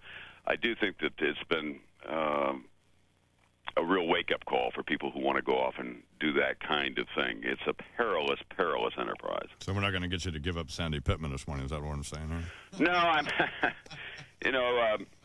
I've known Sandy a long time. I think that what mystified those climbers and others as well is why she has not just said publicly, listen, there were 2 or 3 people who saved my life there, and I'm enormously grateful for them, and I've learned a lot from this whole expedition and from this enterprise. You can't take away from her accomplishments, but it's been mystifying to her friends and especially to those climbers about why she has not been more public in expressing, I think, her gratitude to all the members of the team in a really public way. When I go off and do rock climbing or climb mountains in this country, I always describe it as when I go with my friends who are highly accomplished, I come back and people begin to ooh and ah, and I say, listen, it was take a step and drag Tom. I mean, it's a real team effort, and everybody has to understand that. And mountain climbing for a long, long time was an anti-hero sport. They did it for their own personal inner satisfaction, and they didn't do it for attention. And now it's gotten to be an attention-getting sport, and I think it troubles a lot of people. Have you read Paul Hendrickson's The Living and the Dead, this McNamara book? I have read a lot of it, and it's deeply troubling, and I think that's a great book. And When the Nightingale Sings, did you read that book as well? Yes, I did. I mean, those are 2 wonderful books about Vietnam, this war that continues to haunt us. I lost a very, very close friend in Vietnam, and since we launched MSNBC, we've been making news. MSNBC instantly emerged as a rival to CNN. MSNBC proved it can play with the big boys. But the real buzz is coming from you. A great source of information. A lively interchange of thoughtful ideas on key issues. Keep up the progressive attitude and willingness to stick your neck out. A great concept whose time has come. Watch MSNBC, the 24-hour cable and internet news service, and see what you think. MSNBC. Our lines are open. Long may you run. This is the gateway to new frontiers, the Internet and the World Wide Web. You can master them with Internet World, the leading magazine for news and information about the Internet.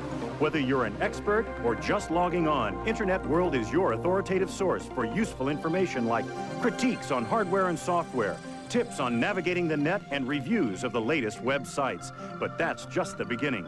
Internet World also covers news and issues about how the Internet will affect you, the way you do business, and your future. You'll be prepared with the latest information and insights you'll need to make the most of this rapidly changing technology. 12 issues are just $16.77, 72% off the newsstand price. Call now and receive free How the Internet Can Work for You, a unique guide filled with valuable articles and ideas. Master the Internet. Call 800-641-1919. That's 800-641-1919 for Internet World Magazine.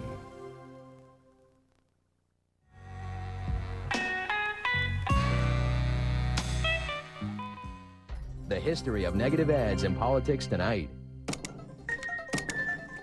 You're connected to MSNBC. Excuse me, you're an endangered species, an American who doesn't rely on TV for all his news. Wouldn't it be great if one magazine could save you time and effort by summarizing, analyzing, even satirizing the news and the people who make it? The New Republic can. It doesn't go left or right. It goes wherever the story really lies. Liberals, conservatives, and independents all understand the New Republic's agenda. Don't have one. Instead, hold the agendas of others up to scrutiny, constructive ridicule, even approval. And politics and policy wonks aside, TNR also covers books and the arts with an edge you'll find irresistible. Sounds interesting, huh? Well, just call the 800 number on the screen, And for $19.99, you'll get 24 issues of America's best opinion magazine. You can cancel after the first issue and owe nothing. Call right now, and you'll also get the New Republic's Little Black Book, filled with the names, addresses, and phone numbers of Washington's power players. And it's free with your paid order. So subscribe today to America's most informed opinion magazine, The New Republic. All engines running. If you think you know the news, remember this. The News Quiz Show. Tomorrow at 7:30 Eastern, only on MSNBC. Ask not what your country can do for you. Ask what you can do for your country. You are about to embark upon the great crusade. We will accept nothing less than full victory. I have a dream. It's one small step for man, one giant leap for mankind. American Heritage Magazine, the diary of the American way of life. From her greatest dreams to her worst nightmares, our struggles and our triumphs, our heroes and our villains. And now you can get your risk-free trial issue of American Heritage without obligation. Subscribe for only $19.95, a savings of almost 50% off the newsstand price. If you're not satisfied at any time, we'll refund 100% of your money back. So call now and get your risk-free trial issue. You'll also receive these distinctive publications, Civil War Chronicles and World War II Chronicles, free with your paid subscription. American Heritage Magazine. Call 1-800-641-1919. Yes, right. No, I know. I'm thinking, by the way, I've had my agent look into the possibility of any royalties from the tape recordings that have been played out here. Thanks for taking so much time with us. It's always great to have you on, and I sincerely appreciate it, and thank you very much. I'm going out to work on my fastball down. I'll see you later. Tom Brokaw, the managing editor and the anchor of the NBC Nightly News. Well, here's what happened. The microphones were off on the radio, Yes. but the microphones were on for MSNBC. Darn it. And we know that. I know that the microphones are on in here. I'm not stupid. Yeah. Well, that's not true. Right. You know the microphone. So we decided to see. So we just started saying hideous things about Brokaw, just to see if he's listening. And obviously he was. So he's fabulous, isn't he? Absolutely. So Just anyway, marvelous. well, it's got to be Miklashevsky because, doesn't it? Well, the Bloom, they're both good. How about Giselle Fernandez? Get her back. Giselle Fernandez That's what I'm has turned talking about. herself into Tammy Faye Baker. You talk about somebody who was a pretty good journalist who has just absolutely ruined her life. Well, and with that Access Hollywood, which is the single worst, there's some of those television programs that are actually pretty good. Entertainment Tonight, I think, is terrific. I mean, I don't watch that stuff, but I've obviously seen it enough to make that determination. And you've seen Access Hollywood enough. And Access Hollywood is just, Giselle's okay, but but that's not what she should be doing. And she's so phony, It's like Jeff, what's that guy, Shadler, Jeff? Shadler. Oh, Shadler, yeah, Jeff Shadler. Last night on Primetime Live he'd hitchhike across the country.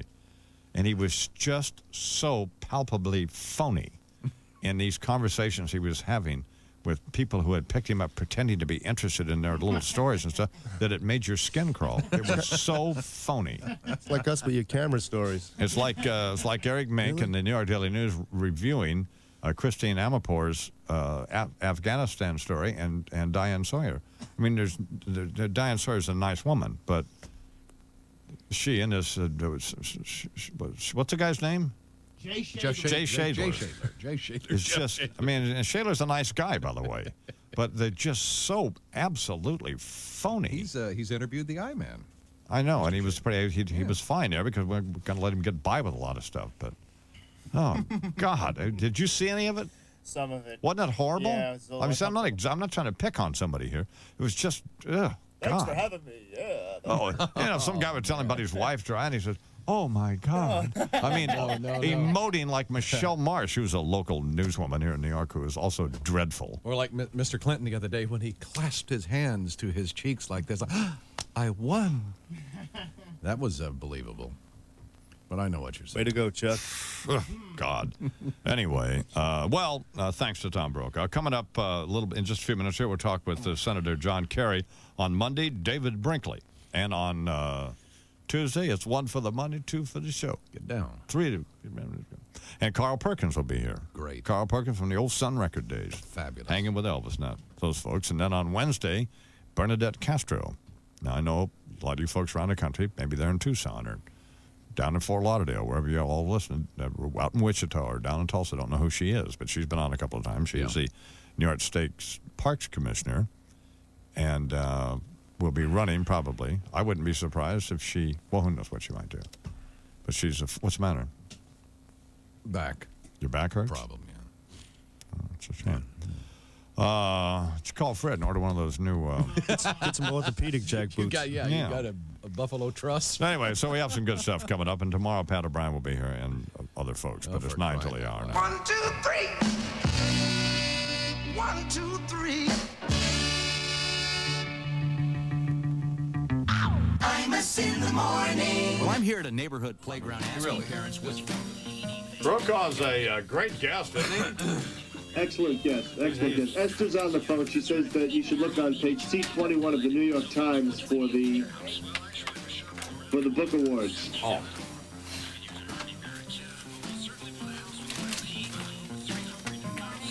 Hi, Dana. How are you? Hi, DC. Delivered the tape last night. Huh? They delivered that tape last night. Have you read Paul Hendrickson's The Living and the Dead, this McNamara book? I have read a lot of it, and it's deeply troubling, and I think that's a great book. And When the Nightingale Sings, did you read that book as well? Yes, I did. I mean, those are two wonderful books about Vietnam, this war that continues to haunt us. I lost a very, very close friend in Vietnam, and every year when I pick up one of those books and read me, I kind of get into another rage. Were you troubled at all by the methods Mr. Hendrickson used? And I thought at one point, well, for example, when he followed apparently Robert McNamara to some hotel in Durham, North Carolina, and slipped a note under, like a 5-page note under his hotel room door, and Mr. Hendrickson said he thought he could hear McNamara breathing on the other side. I mean, that sort of got into the area, at least, and I'm a layman, so I don't know what's appropriate. But it seemed to me almost like stalking. I talked to Mike Wallace about it, and he said, that of course, Mike Wallace would say that. But, right. But, I mean, did any of that bother you, or am I being naive about that? No, it did bother me a little bit. I think that we all have our own lines. We move them around a little bit. Obviously, he couldn't get to them. I mean, the book reads like a crusade for this man, and when you get caught up in it, then you pursue it with whatever tactics you feel comfortable with. In the end, you want to be able to look back and be proud of the work that you've done, but also the manner in which you built that work, if you will. And I'm not condemning him for this at all. This is a highly emotionally charged issue, obviously, in the place of Robert McNamara in our lives, and McNamara, for his own purposes, is having to live with us on a daily basis. When McGeorge Bundy died, there was that riveting account of somebody who had followed him around after an appearance that he made at Harvard, and they finally caught up with him late that night, I think, at a restaurant in Cambridge. And the young man said to him, "Well, you were wrong, weren't you?" Finally, and McGeorge Bundy looked at him and gave him that icy, waspy smile and said, "Yes, but I'm not going to spend the rest of my life feeling guilty about it." I'd have felt a lot better if he'd said, "Yeah, I was wrong, and I'm going to carry it to my grave." I'm sorry. Yeah, he could have said that, too. It's a quarter till the hour. We're talking with Tom Brokaw, who, as you obviously knows, well, you may not know he's a managing editor, but you do know he's the anchor of the NBC Nightly News. Back to politics just for a second. Who's going to be more powerful now, Trent Lott or Newt Gingrich? Well, I think that we'll know a lot more about that in the next couple of months. I'm not trying to be evasive here, but I think but we've learned anything in the last 2 years, Don, is that that you can't make an easy call on this stuff.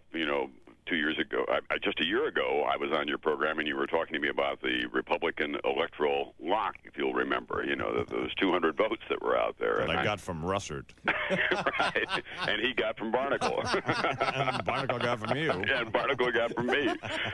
So I continue to believe in that, you know, my favorite theory, and I've almost worn it out. It's the UFO theory. The unforeseen will occur here. And, you know, we don't know. I think that Trent Lott is going to be a very conspicuous player down there. He's a very shrewd man. He has enormous power now in the United States Senate. He has big ambitions, obviously. And I think that he has what's to his advantage at the moment is that he doesn't have to dig himself out of the hole that the Speaker does in terms of public perceptions. Speaker Gingrich gets to go back, but he still has very high negatives, and he's facing an ethics investigation. So he has to dance a little more lightly here in the coming months. Trent Lott now, you know, has got an open playing field in front of him. Touchstone Pictures presents I am your son. Sean! Mel Gibson. I'm offering this money as a reward on your head. In the most exciting thriller of the year. I'm going to dedicate my life to tracking you down. A heart-pounding nail-biter. Who got shot? Hang on to the edge of your seat. You kill him, you kill yourself. Get ready for the ride of your life. Give me back my son! Ransom, a Ron Howard film. Rated R. Starts Friday, November 8th. I used to drink ordinary hot cocoa like Carnation or Swiss Miss. But then I found something smooth and creamy. Ovaltine, hot. Creamy because it's made with milk, not water. Ovaltine, hot. It's chocolatey, and it's good for me, too. Ovaltine, hot. Now, when I want something hot and chocolatey, it's not ordinary hot cocoa. It's Ovaltine, hot. Drink Ovaltine Hot. Compare it to your hot cocoa and taste the difference. You're not with AT&T, are you? No, I'm not. So, are you happy? Not really. I was happier with AT&T.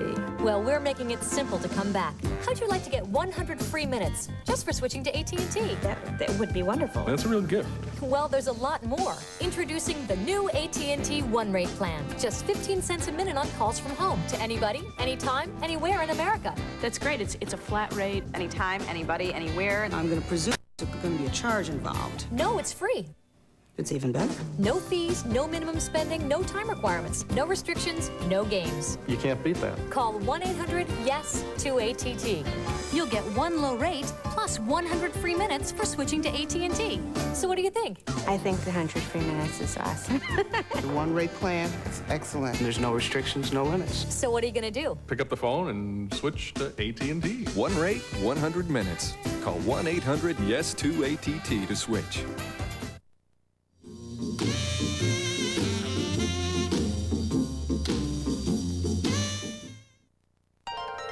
We put the world together for you.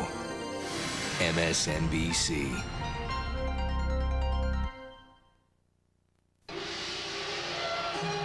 What are your business choices in China?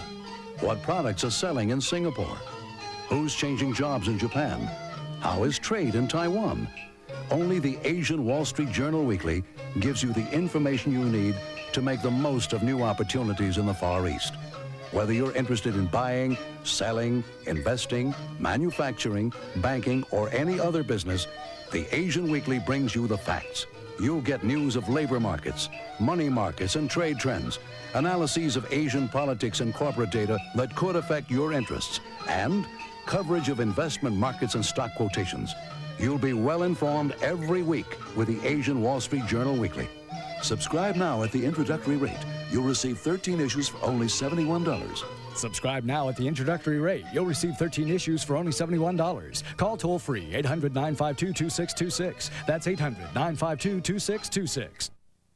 Tonight on the site, they may look like computer programmers, but they're really actors. It's me. Check out Grape Jam on the internet tonight at 10 Eastern on MSNBC. Nobody knows more about homes than Century 21 Home Improvements. Hi there, I'm Carrie Whitaker, and a few days ago, this was a tired old kitchen. Hard to believe, but thanks to a process called cabinet refacing, Century 21 Home Improvements has made it beautiful again for substantially less than custom kitchen remodeling. This video explains everything, and it's free. Refacing costs less because there's less construction. Your kitchen's framework is left intact. See? Solid wood. Why waste it? Reface it. Refacing begins by removing your old cabinet doors and drawer fronts. The finish is taken off and the original framework covered with matching laminate. Then, new cabinet doors and drawer fronts are installed in your choice of style and finish. They can also custom build cabinets, countertops, even center islands. Want to see more? Well, call for the free video, and you'll see how Century 21 Home Improvements can create the kitchen you want at a price you can afford. Imus in the morning. Sure. Because then you don't get bogged down. Although sometimes I find I get confused about. That's okay. This is WFAN in New York, and we are an Infinity Broadcasting Station. I'll tell you, there are, I know some of you get sick of me talking about reading. However, once you begin to read, there's so many different books that appeal to so many very varied tastes that it's just a fabulous thing to do. And you'll find that you'll turn the television on a lot less and be much more entertained. And I have found myself many times so engrossed in various books that, for example, I was reading the final chapter in Mr. Hendrickson's book last night, and it was midnight, and I knew I had to go to sleep. I had to get up in 4 hours. And I wanted to finish it. Mm-hmm. And so your mindset almost gets, like you're watching a movie, and I could have put it down and read it today, couldn't I? Well, of course. But I didn't do that. It's a page. But that's how books can get a hold of you. Sure. All right. What's the matter, Bernard? Oh, nothing, man. Okay. I'm riveted. I'm mesmerized. Well, you bastards are just stupid, both of you. And Lou, you're the worst. You encourage both of them. You both are just mindless. Well, that's nasty. Idiots. Ridiculous. We're morons. Neanderthal goons. That's what you are, exactly. It is time now for the local news. We'll get to the national news, and we're going to talk with Senator John Kerry here in a few minutes. But right now, he's probably not all that happy with McNamara, Senator John Kerry. I'm sure he's not. Anyway, it's time for some local news, and here with that is Charles McCord. Good morning, Chuck. Good morning, I-Man. Headlines, it looks as though President Clinton is going to have to build that bridge to the 21st century without a lot of his closest advisors, or at least the current crop of them. A bunch of cabinet resignations are expected in the wake of his reelection, probably starting with Secretary of State Christopher's formal announcement, which is anticipated today. The chairman of Texaco publicly apologizes for the racist statements made by several top Texaco executives. He says he has suspended 2 of them who still work for the company. Lawyers are trying to dress O.J. Simpson for murder. Latest testimony in Simpson's wrongful death civil trial, focusing on the famous bloody gloves, and a picture of Simpson wearing shoes such as those that left the prints at the scene of the murders of his ex-wife and her friend. And veteran television commentator David Brinkley going out with a bang. He apparently was, maybe he was unaware. He was actually on the air when he called President Clinton a bore, without one creative thought, he said, and said voters can expect nothing but more nonsense for the next 4 years. It was Mr. Brinkley's final election night show before he retires. The weather, cloudy, patchy fog, and drizzle this morning, partly sunny by afternoon. The high today in the 60s. Showers likely tonight, 55, and occasional showers tomorrow, mid-60s again tomorrow. And at the moment, it is 54 degrees at 3 minutes after the hour.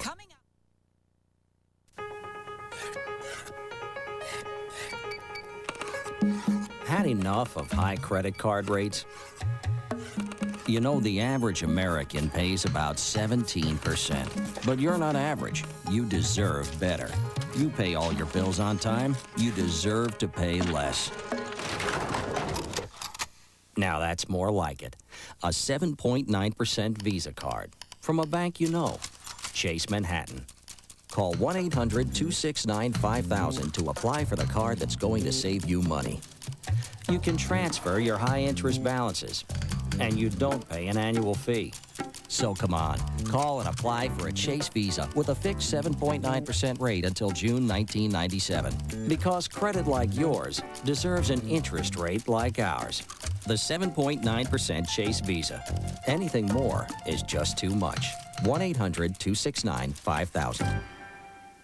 You know you need life insurance to protect the family you love. We know the way things go, it's hard to find the money to pay the premiums. You know you've got to do it, and we know we can help you. To protect your family's future security, many financial advisors recommend insurance coverage equal to 5 times your annual income. Wait, before you say, I can't afford that. Look into this money-saving offer from Garden State Life Insurance. If you're in good health and don't smoke cigarettes, Garden State Life can offer you quality term life insurance that may save you as much as 50% off what you're paying for term life insurance protection. Garden State Life guarantees your premiums remain the same for 8, 10, even 20 years to come. So if you need $25,000 to $1 million or more of quality life insurance protection, call today for this free information package and confidential coverage proposal. Garden State Life Insurance. 800-952-2626. Toll free, 800-952-2626. American media history. Imus in the morning.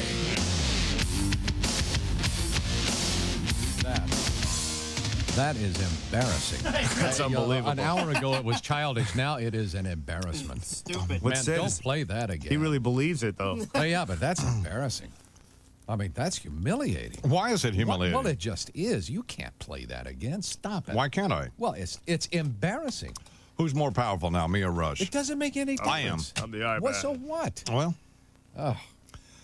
Senator John Kerry is a Democrat from Massachusetts, and he won re-election by 7 points, it looks like to us. And here he is now. Good morning, Senator Kerry. Imus, the most powerful broadcasting voice on the face of the planet. Senator, shame. Imus, the omnipotent. Imus, the Terminator. Imus, the great endorser. Oh, this is pitiful. This is really bad. You know what the thing is, Senator Kerry, what's really sad about this? Well, let people run at the peril of your endorsement. That's what.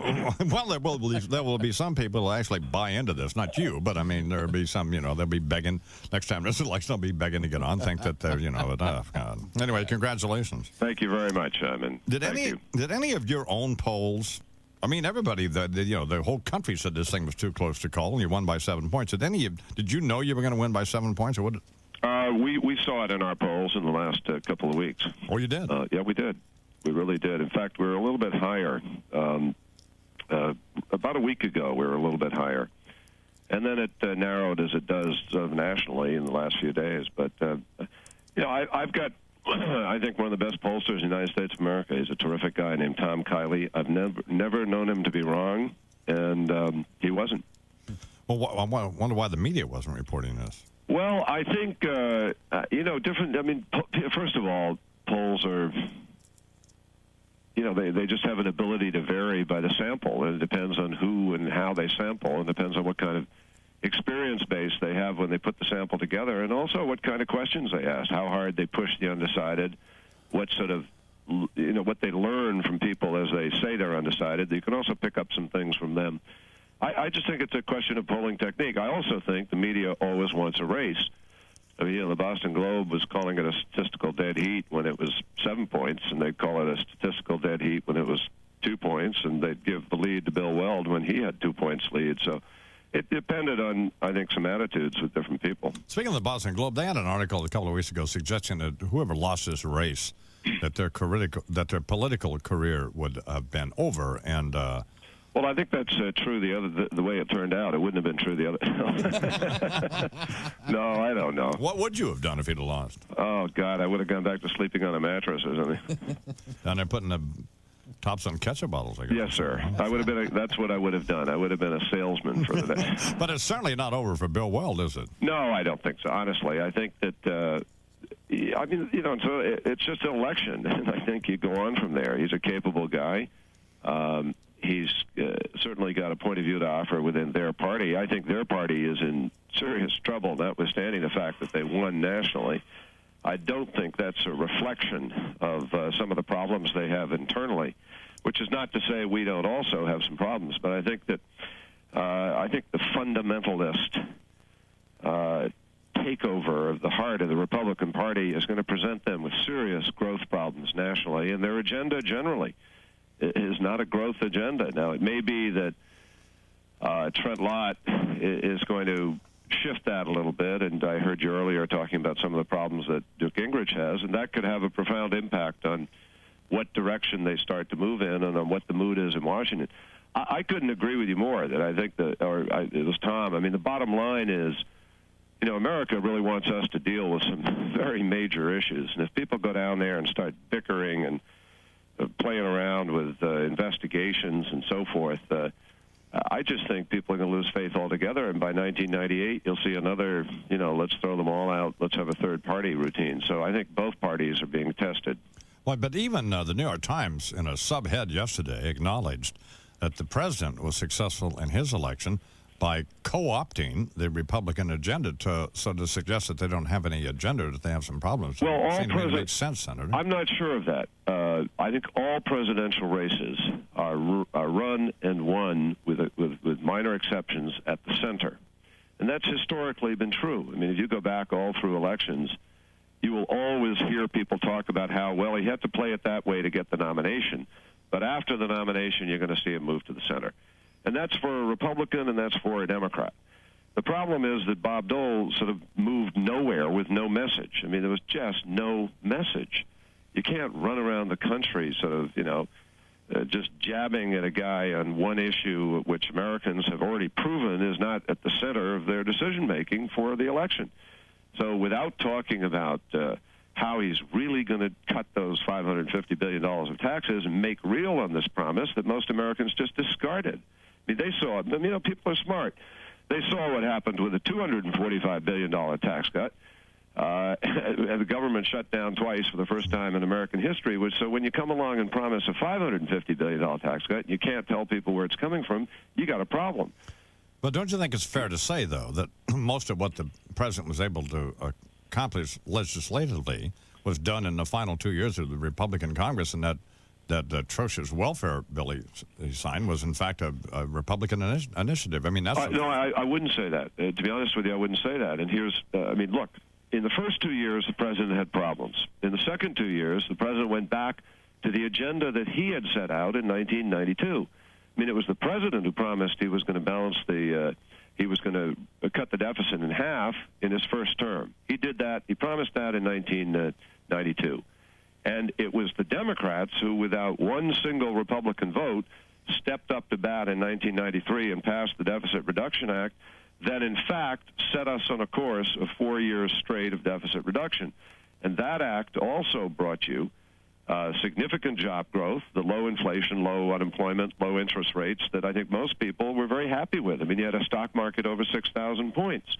You had 34% growth in the stock market in 1 year a year ago. So my sense is, and he also passed the assault weapons ban over the objection of the Republicans, the Brady bill over the objection of the Republicans, family and medical leave over the objection of the Republicans, the Kassenbaum-Kennedy health care bill over the objection filibuster of the Republicans, and the welfare bill that finally passed. Remember, the president vetoed their welfare bill. The bill that finally passed had $4 billion more for daycare. It had $1 billion more in case there was a recession to cushion people. It won 5 out of 6 federal standards for children, for nutrition, for abused children, for the health care standards. I mean, I think those were significant victories. And in the end, we beat back the Dole assault on the environment. And people, I'm convinced that that's what people really decided on in the end. There were those core democratic issues of how women are going to be able to get out of the house and into the workplace and have daycare, education, loans for kids. Those are the things we won, and each of them were resisted by the Republicans, and that's certainly what I was able to run on, and it's what I think Democrats ran on around the country. You know, one of the reasons I endorsed you is I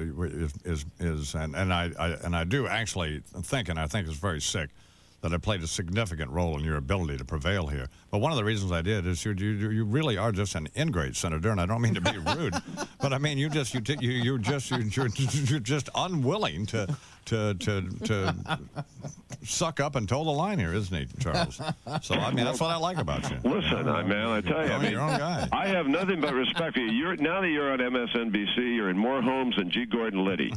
I mean, and you didn't have to break into any of them to get there. Let me make this observation about this wonderful welfare bill you just praised. No, here. I didn't say it's wonderful. Well, why does the president now? Why did he say when he signed it? Well, we're going to fix it. Well, how's that going to go now? Look, how's he going to fix it now? Well, we're going to change. Well, I think that's going to be a problem, but we're going to try.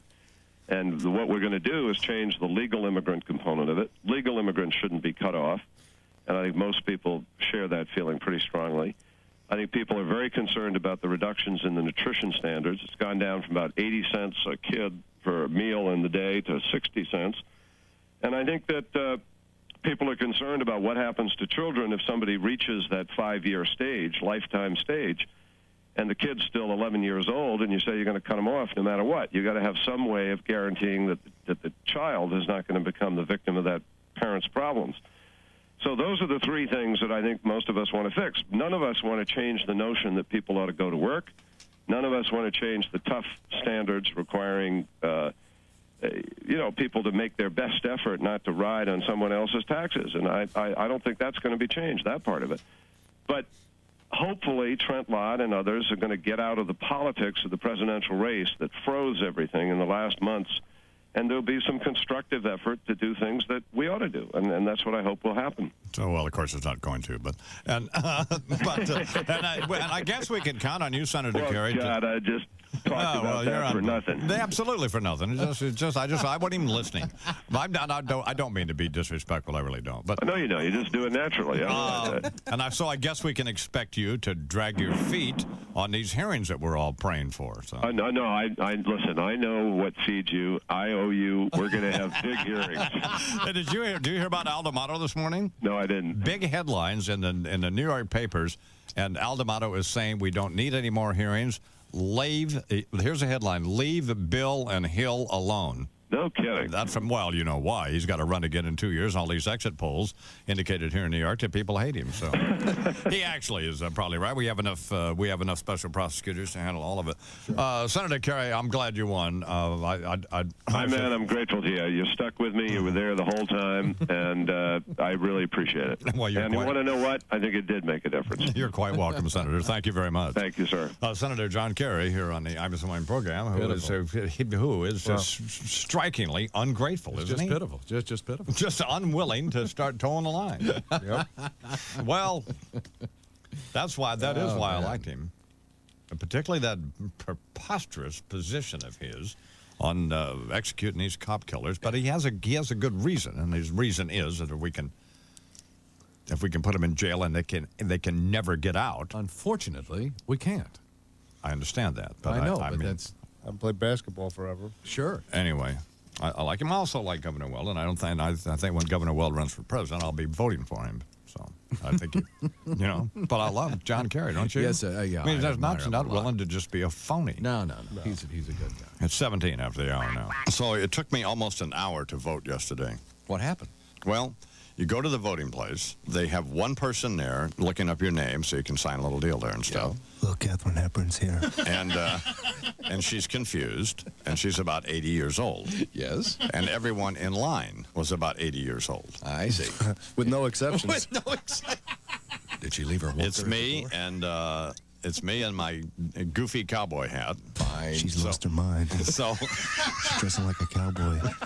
If your radio sounds funny in the morning, you're listening to Imus in the morning. Mr. Clinton said it's time to put politics aside and work together with the Republicans for America's future. Oh, I'll bet. I'll bet it is. Hey, baby. Let's jump on that Medicare now. Webster Hubble, I'm with you. Imus in the morning. Sports Radio 66 WFAN.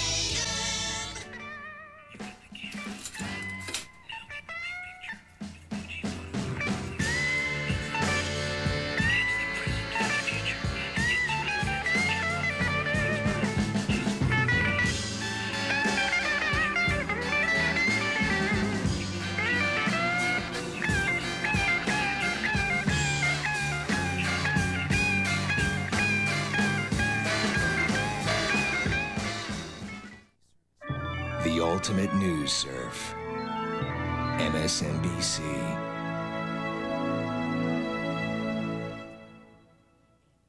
What should you see when you're looking at the target? Do you pull with the left or push with the right? What's a good bunker shot sound like? The answers are in Golf Digest. No matter how well you play, you'll find tips and advice that will dramatically improve your game. Guaranteed. Want to know if you're good enough to carry a 4-iron? And what's so bad about a flying elbow? Do you want to know what the right grip feels like? Then you must subscribe to Golf Digest. Like to know which new ball can really take strokes off your game? Or where the most affordable new courses are? It's all in Golf Digest, the world's most widely read golf publication. You'll get 12 issues of Golf Digest for only $19.77, plus a full money-back guarantee if it doesn't improve your game. Subscribe now and get our valuable video. Hit it longer and straighter, absolutely free. Call 800-952-2626. That's 800-952-2626. On Time and Again, his career encompasses the history of television journalism, remembering the life and contributions of John Chancellor, tonight at 7 Eastern on MSNBC. If you like blues, if you like soul, if you like the original real rock and roll, then this is the album for you. Classics from the Roadhouse. 40 of the all-time greatest blues and R&B recordings, digitally remastered on 2 CDs or 2 cassettes. You ain't nothing but a hound dog. Been snooping around my door. Get Classics from the Roadhouse. More than 2 full hours of rock and Roadhouse music. And you'll also get this 32-page booklet filled with photos, facts, and legends of the blues. Rock me, baby. Rock me all night long.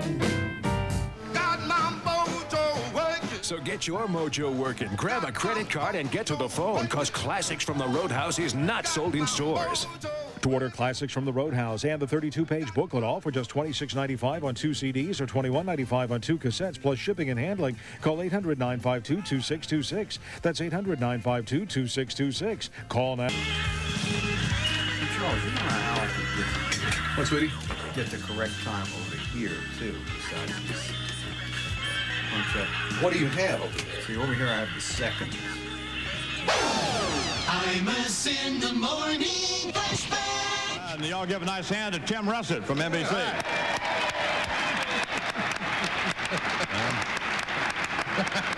Hey, I-Man. Quick, who am I?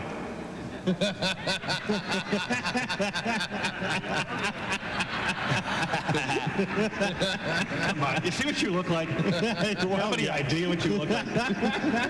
Well, I'm not on my hat's. Well, look at me I'm trying to defend myself here. It's indefensible. Let me ask you, you're still using the Norelco, aren't you? Yes, I am. Why don't you tell your listeners about the side effects? Well, I don't know that there are any. The wrinkles. No, I can't help you. What can I do? Wait till you're 75 years old. I want to congratulate Bernard on his co-ownership and co-hosting the show here. Yeah. I don't know if are you aware of this news? No. Do you recognize these people? No, I don't. That's Bob Wright, the president of NBC, Mrs. Wright, and Bernard. That's his Suzanne, Tim. This is Bernard and Bob Wright and his arm around no one. You were not there. There has been a coup. So I didn't recognize Suzanne with that new hair color this week. Oh, smart. That's a career maker out there. You and Rudy will be on Fox together. By the way. Talk here. I'm Imus in the morning. Where's McCord? What is he doing? God. He's shining his jack boots. Yeah, out there polishing his boots. Yeah. Get in here. McCord, get in here, you fathead. Get in the studio. Polish the Iman's boots. Moron. It's 23 after the hour here on the Imus in the morning program. Let me just make this observation about the impact of the Imus in the morning program across America. Oh, here we go. Well, I'm gonna be serious. There are more people in this country who trust me and my brother than trust any of these other people who are on television or radio, particularly Rush Limbaugh. You know why they don't trust Rush anymore? Why is that? Because he's a fat phony. And that stunt he pulled when he's on the air going on. What do you think I was going to say? You scared me. I don't when know. he's going on the air about Bob Dole's performance in the San Diego debate and how he wasn't sure how he felt, and then Dole picks a phone up. And he says, here from his, his remarkable performance, he's a fat, disingenuous, stupid phony. And people can trust the I-Man. I mean, I'm not always right, and we know I'm boorish and arrogant and uneducated and ill-mannered and all of those things. We know those things. But I'm willing to admit that. Those are givens. I'm not trying to pretend that I'm something I'm not. I hear you. A nice guy. So I expect Senator Kerry to come around a little bit more than he did in the past 10 minutes here. God, could you believe that? I'm outraged. I said, well, you'd have to agree that most of what the president accomplished was with a Republican Congress. And what did he say? No, I don't have to agree with that. I don't agree with God, I mean, made me, I wanted to strangle him. What is he thinking about? I don't know. But I do like that about him. Obviously, he wants this to be his last term. I'll still be on the radio the next time he runs, by the way. I can't get my kids to eat right. All they want is junk food. Do they like chocolate milk? Chocolate milk! Try giving them extra nutrition with rich chocolate Ovaltine. It's got vitamins Nestle Quick and Hershey syrup don't. Yeah, it may be good for them, but will they like it? My kids love it, hot or cold. So my kids will like Ovaltine and it's good for them? Wow! When my kids want chocolate milk, it's rich chocolate Ovaltine. More Ovaltine, please! Every month, enter the world of fine interior design. Enter the fascinating world of Architectural Digest. View a pied-à-terre in Paris and an English designer's bright and airy London home. Call now and get 12 issues of Architectural Digest for only $29.95. You'll also receive absolutely free Celebrity Homes Revisited, a tour that includes the homes of Jeffrey Bean, Pavarotti, and Cher. Call toll-free 800-952-2626. That's 800-952-2626. Of issues. We look forward to expeditiously getting together with the union to bring closure to a labor agreement that will bring long-term peace and labor harmony to the game. Please relax, Warner. Whoa. I mean, you're exercised here. He really is. What team did Neville play for? And legitimately. That's it. NBA today. I like the Neville brothers, frankly. All of them. So. Warner, stop looking at yourself on a monitor. That's right. Or I'm going That's to a turn it bad off. habit. That is a bad habit. Yeah. I used to be on television. Yeah, you know, That's Warner, why. you're on TV. I've seen you. You've been on television for 25 years. Stop looking at yourself on a monitor. Get him out of here. Get him out of here. Look at me. I'm on TV. Turn it off. NBA in Tokyo today. 38,000 showed up at the Tokyo Dome. Whoa! In the first of a two-game series, Orlando beat the Nets 108-95. Get him out! There's no truth to the rumor that Net fans have just signed a petition for the Nets to play all of their games in Tokyo. Isn't that coach going to, isn't it Capillari, whatever his name is, isn't he going to do a better job this year? Let's hope so. He can't do worse. They don't have a good team? No, I don't think so. Okay. Yeah. How about Kenny Anderson? I think they're not with him. Gone. Yeah. Bunch of burglars. Gone. Get him out. Last out night, there. the Bulls, now 4-0. Oh, okay. Beat Miami 106-100. Jordan had 50, hit on 18 out of 33 from the field, 13 out of 14 from the foul line. Oh, wow. Rodman, 22 rebounds. Lakers scored only 11 points in the fourth quarter, lost to Charlotte by 10. Shaq had 22 points, 10 rebounds, and a great night at the foul line, making 2 out of 5.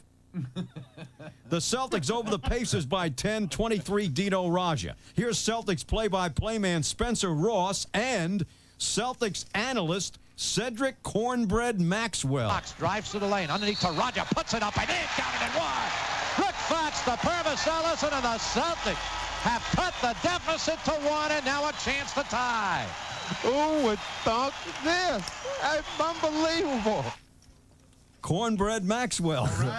Doing his version of Walt Frazier. Get him out. Get him out. The Bull of the Week goes to the NBA list of 50 greatest players. This week, no less than 7 players were voted into the Basketball Hall of Fame. But guess what? What?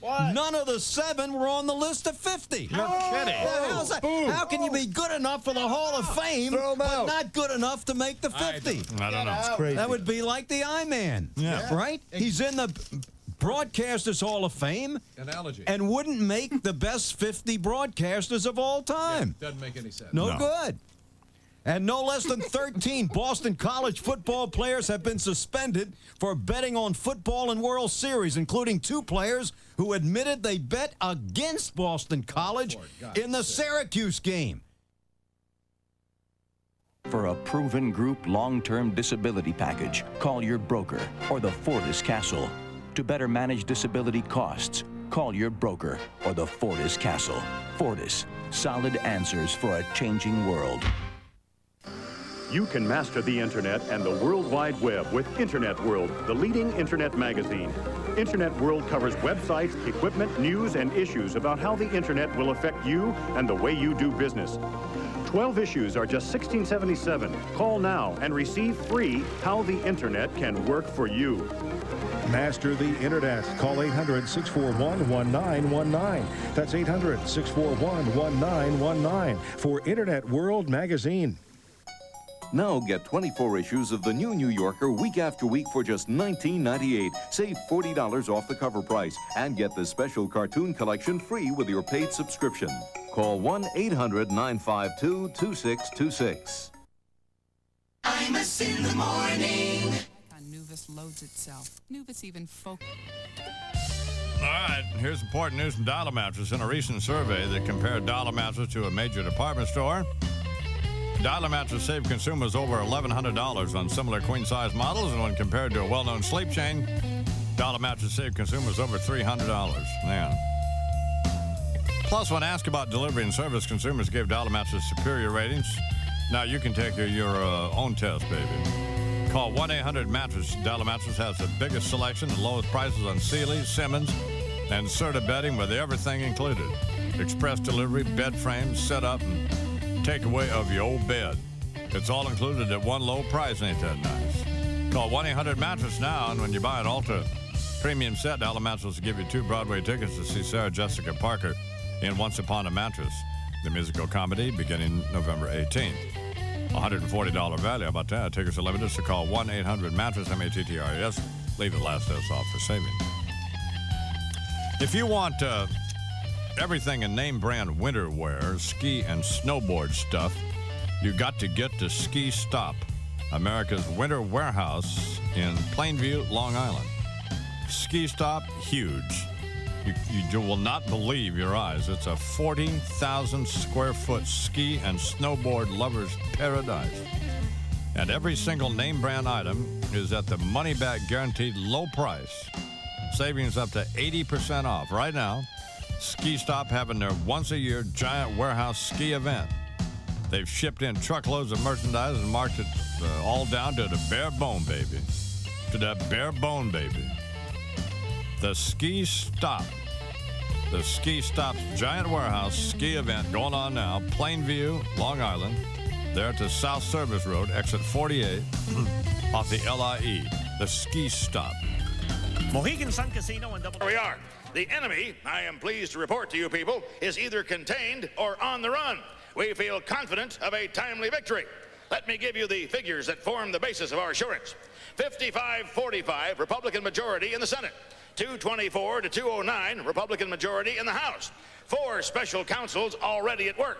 And 92 of our adversaries' troops, the Clintonistas, either in jail, in court, in trouble, or in the ground. Why don't we all recite our battle rallying call together? You ready? Let the hearings begin. I can't hear you. Let the hearings begin. Very well. Private, give me a Vince Foster on those track lights over there and flip on the overhead projector. Impressive, Private. One shot, southpaw, backward with your thumb. My God, it can be done. All right, let's have slide 1 and identify some of the principles involved in our mission. Anybody recognize this individual? Sir, that's the most powerful single force the national media has ever known, sir. Don Imus. Excellent. Imus, Donald, John, Kingmaker, Jerk, a field general of enormous talent and savvy. Haven't seen anyone like him since Ike or myself. Forces, a goal we feel can be reached within 6 months, or after Trent Lott's first meeting with Al D'Amato, or Webb Hubble starts singing, whichever comes first. Next slide. The new standard uniform of the Clinton White House. And can you wait to see Hillary Clinton go from pearls and pink prevaricator suit to that which you see on our screen? Handcuffs, leg irons, and Susan McDougal model Mayday Orange Marion, Illinois jumpsuit, as these individuals are required to change their familiar chant of 4 more years to 3 hots and a cot. I like that, sir. Butt out, bonehead. Bill Clinton longs for greatness, to secure a place for his face in history, and we believe he will. On Mount Rushmore? I don't think so. No. On the wanted wall of your local post office? Does a Buddhist bear bribes? As I dismiss you people, I will share with you a memo I've just emailed to Commander Kenneth Starr. A punishment most exquisite. For prisoner Clinton, no conjugal visit. Simply stated, where'd you go, baby? Thank you for your attention. Now.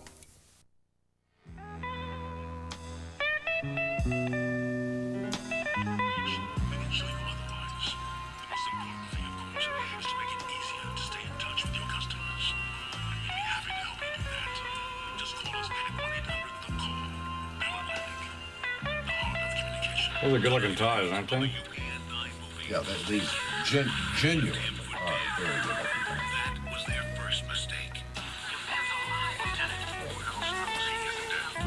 ties. Those are cute. Those are both those are cute on there.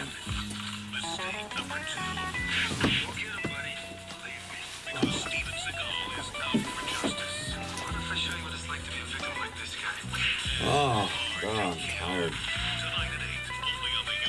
Don't ever get enough sleep.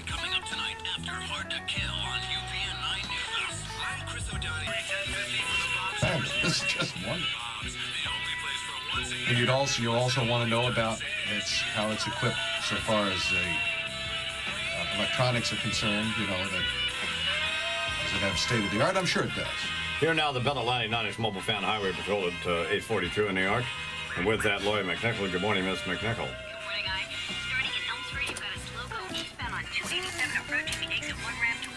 I'm going to talk here.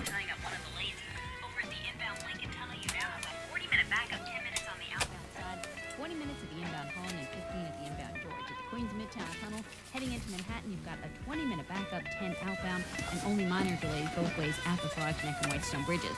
The iWeather update: cloudy with a little light rain for most of the day. Some sunshine will be through later this afternoon. The high is 65. Some people do. Well, tonight, cloudy, rain likely, the low in the mid-50s, and right now 55 degrees, overcast, and 100% humidity. This report's brought to you by Sam Goody. Sam Goody has got gifts the whole family will enjoy, like the new movie Flipper from MCA and Universal, on sale at Sam Goody. Plus, look for thousands of gifts under $10. I'm Lori McNichol for the Bell Atlantic 9X Mobile Fan Highway Patrol. It is 17 till the hour, and I am Imus this morning, and I have here in my hot little hand the 1997 Auto Body Express calendar, which is a gorgeous collection of photographs that I shot throughout the Southwest with both Hasselblad and Nikon cameras and exclusively Fujifilm. And you could order that now from the Auto Body Express, 1-800-272-1957. And in not this current catalog, but the next catalog we do, there will be for sale a 1955 Chevy that Fred himself restored to factory conditions with all of the numbers matching, and a gorgeous 1955 Chevy. That's fabulous. Also ordered a couple of jugs of White Buffalo cologne, and Fred says people want to know what it smells like. Don't worry about it. It's a great gift, and whoever you give it to will love it. You are not going to be disappointed. No, not at all. So call Fred and order all your stuff. And the new flannel shirts are in. You got great stuff, and the polo shirts and the T-shirts are fabulous. Delbert McClinton appearing at the Palace Theater in Stamford, Connecticut on Saturday, November 16th. For more information, call the Palace Theater there in Stamford, Connecticut. Rob Bartlett and Bartlett will be appearing at the Maryland Theater in Hagerstown, Maryland, coming up this Saturday night. And what else did I want to tell you about? God, man, just completely slipped my mind. 16 now till the hour here. About my bonus. I missed the morning program. No, that's not what I wanted to talk about. Man, I have absolutely no idea. You're connected to MSNBC.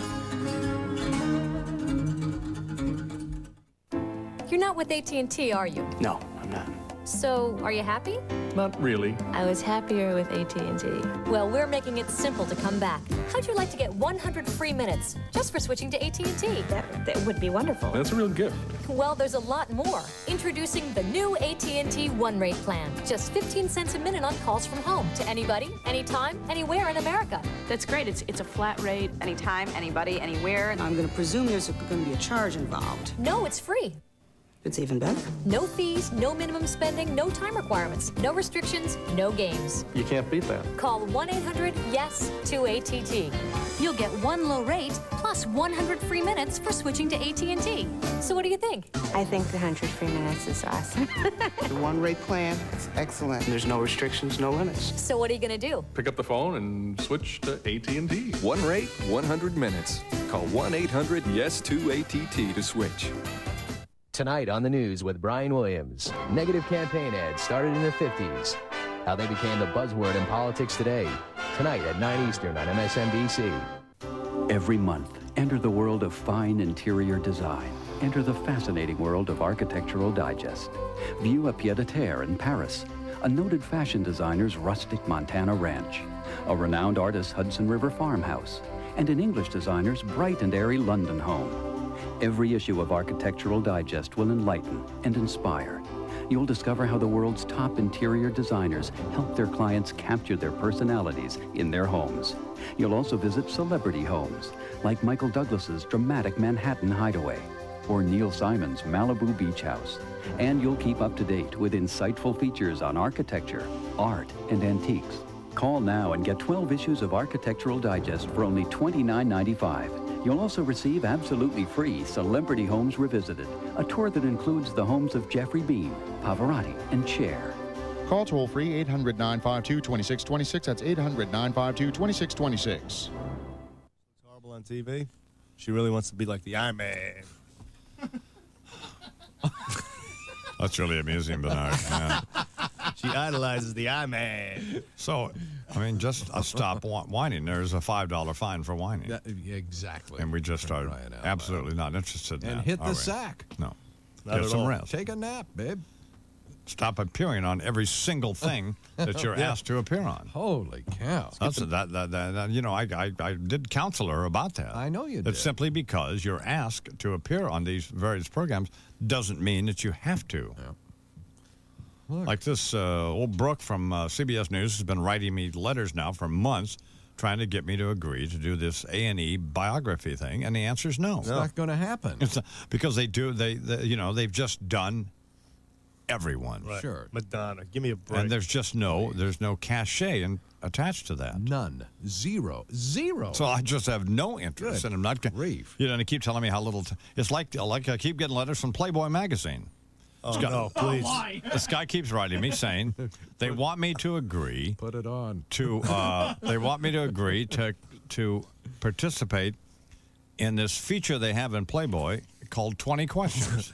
Well, the answer is no. Whatever happened to? And I told the guy, I said, when we reach a point where you think I have reached the stature worthy of the Playboy interview, I'll agree to do that. Now, if we don't think that I'm at that point, that's fine. I can deal with that. Well, of course, but nothing less than that. But I'm not going to. So now we've got them to agree that if I will agree to participate in this 20 questions feature, they have promised me in writing that then I would sometime within the next 12 months, be the subject of the Playboy interview. And my question is, no. No good. No, the answer is no. No. I'm not going to be in your 20 questions thing. Stop writing me letters. What part of no did you fail to? And I'm not sure that I'd even want to be the participate in the Playboy 20 question thing.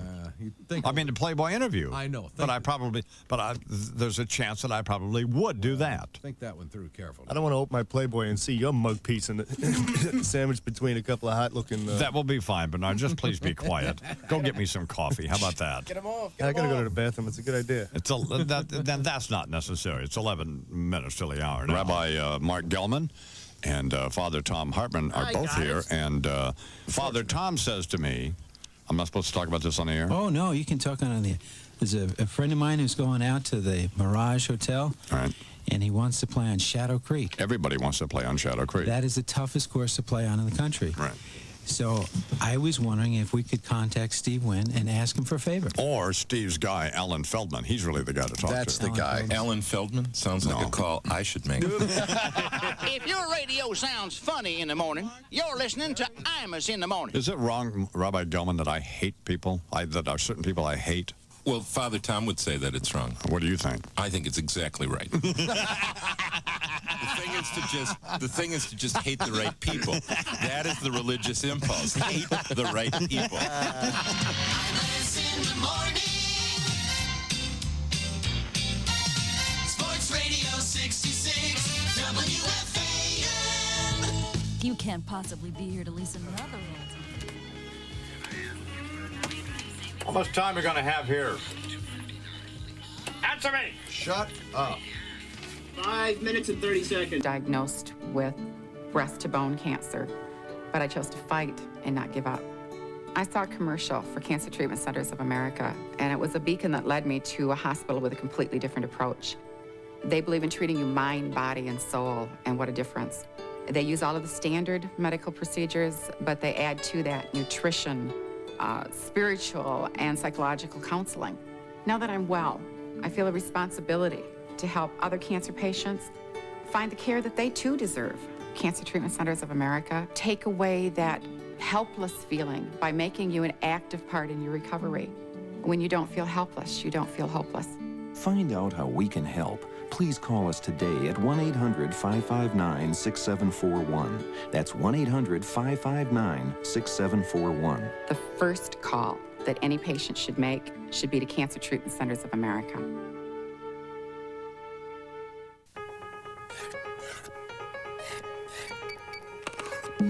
Had enough of high credit card rates? You know, the average American pays about 17%. But you're not average. You deserve better. You pay all your bills on time. You deserve to pay less. Now that's more like it. A 7.9% Visa card from a bank you know, Chase Manhattan. Call 1-800-269-5000 to apply for the card that's going to save you money. You can transfer your high-interest balances, and you don't pay an annual fee. So come on, call and apply for a Chase Visa with a fixed 7.9% rate until June 1997. Because credit like yours deserves an interest rate like ours. The 7.9% Chase Visa. Anything more is just too much. 1-800-269-5000.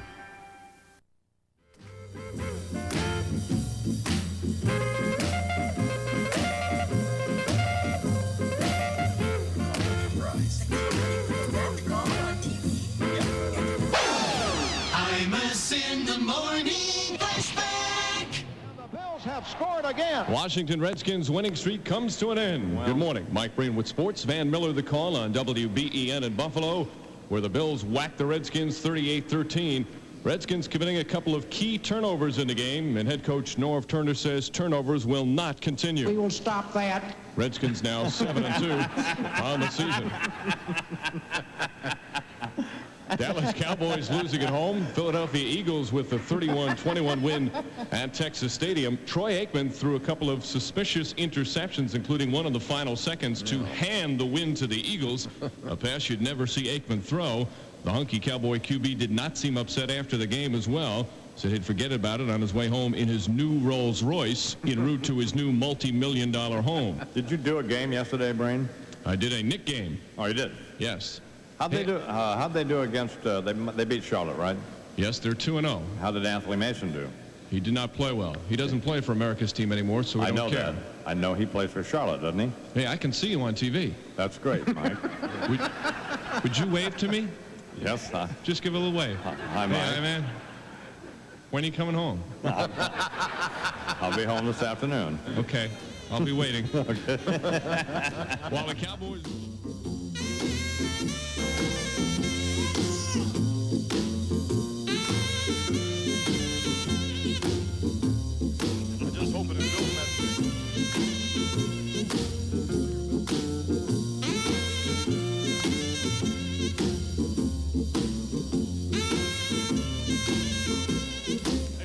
Why don't you give me another milk mustache? At Dole headquarters in Washington, where the former senator watched the defeat unfold for him that had been preordained by an elitist, leftist, Phil Jones, Rita Braver press, a somber, more melancholy mood. We understand Mr. Dole is addressing reporters right now. Let's pick it up. Looking at these exit polls here, Bob Dole's thinking we can still turn this thing around. Lippo, all that. Gotta get these numbers up just a little bit. It's all about 900 files, you know. Senator, you lost. Sure, I know the cost. That's what Bob Dole's talking about. Getting a little help down in Dixie now. It's all about Harry Truman. We're gonna do it. We're gonna do it. We're gonna do it. Senator, it's over? Right. It is Dover. In Philadelphia, too. All over the place. Bob Dole thanks America. Say goodnight, Bob. From the hills of Kansas to the beaches of Colorado. From the grassy plains of Nevada to the storied hills of Florida, or, you know, whatever. Give me the pen. Get out. And quickly to the headquarters of Reform Party candidate H. Ross Perot in Dallas, Texas, as the populist billionaire addressed some enthusiastic but disappointed supporters. Y'all can kiss my ass. It's just that simple. Worked my tail off for you ingrates, and what'd you do for me? Nothing. And where's that idiot Choate? Pat Choate. Who the hell ever thought that was a good idea? And when I see Larry King, I'm going to wrap those suspenders around that lizard neck so's he chokes to death. You know what you got under Ross Perot's hood today? No. I'll tell you. A little man who is world-class pissed. What are OJ's chances looking like tonight? Knowledge is within your reach.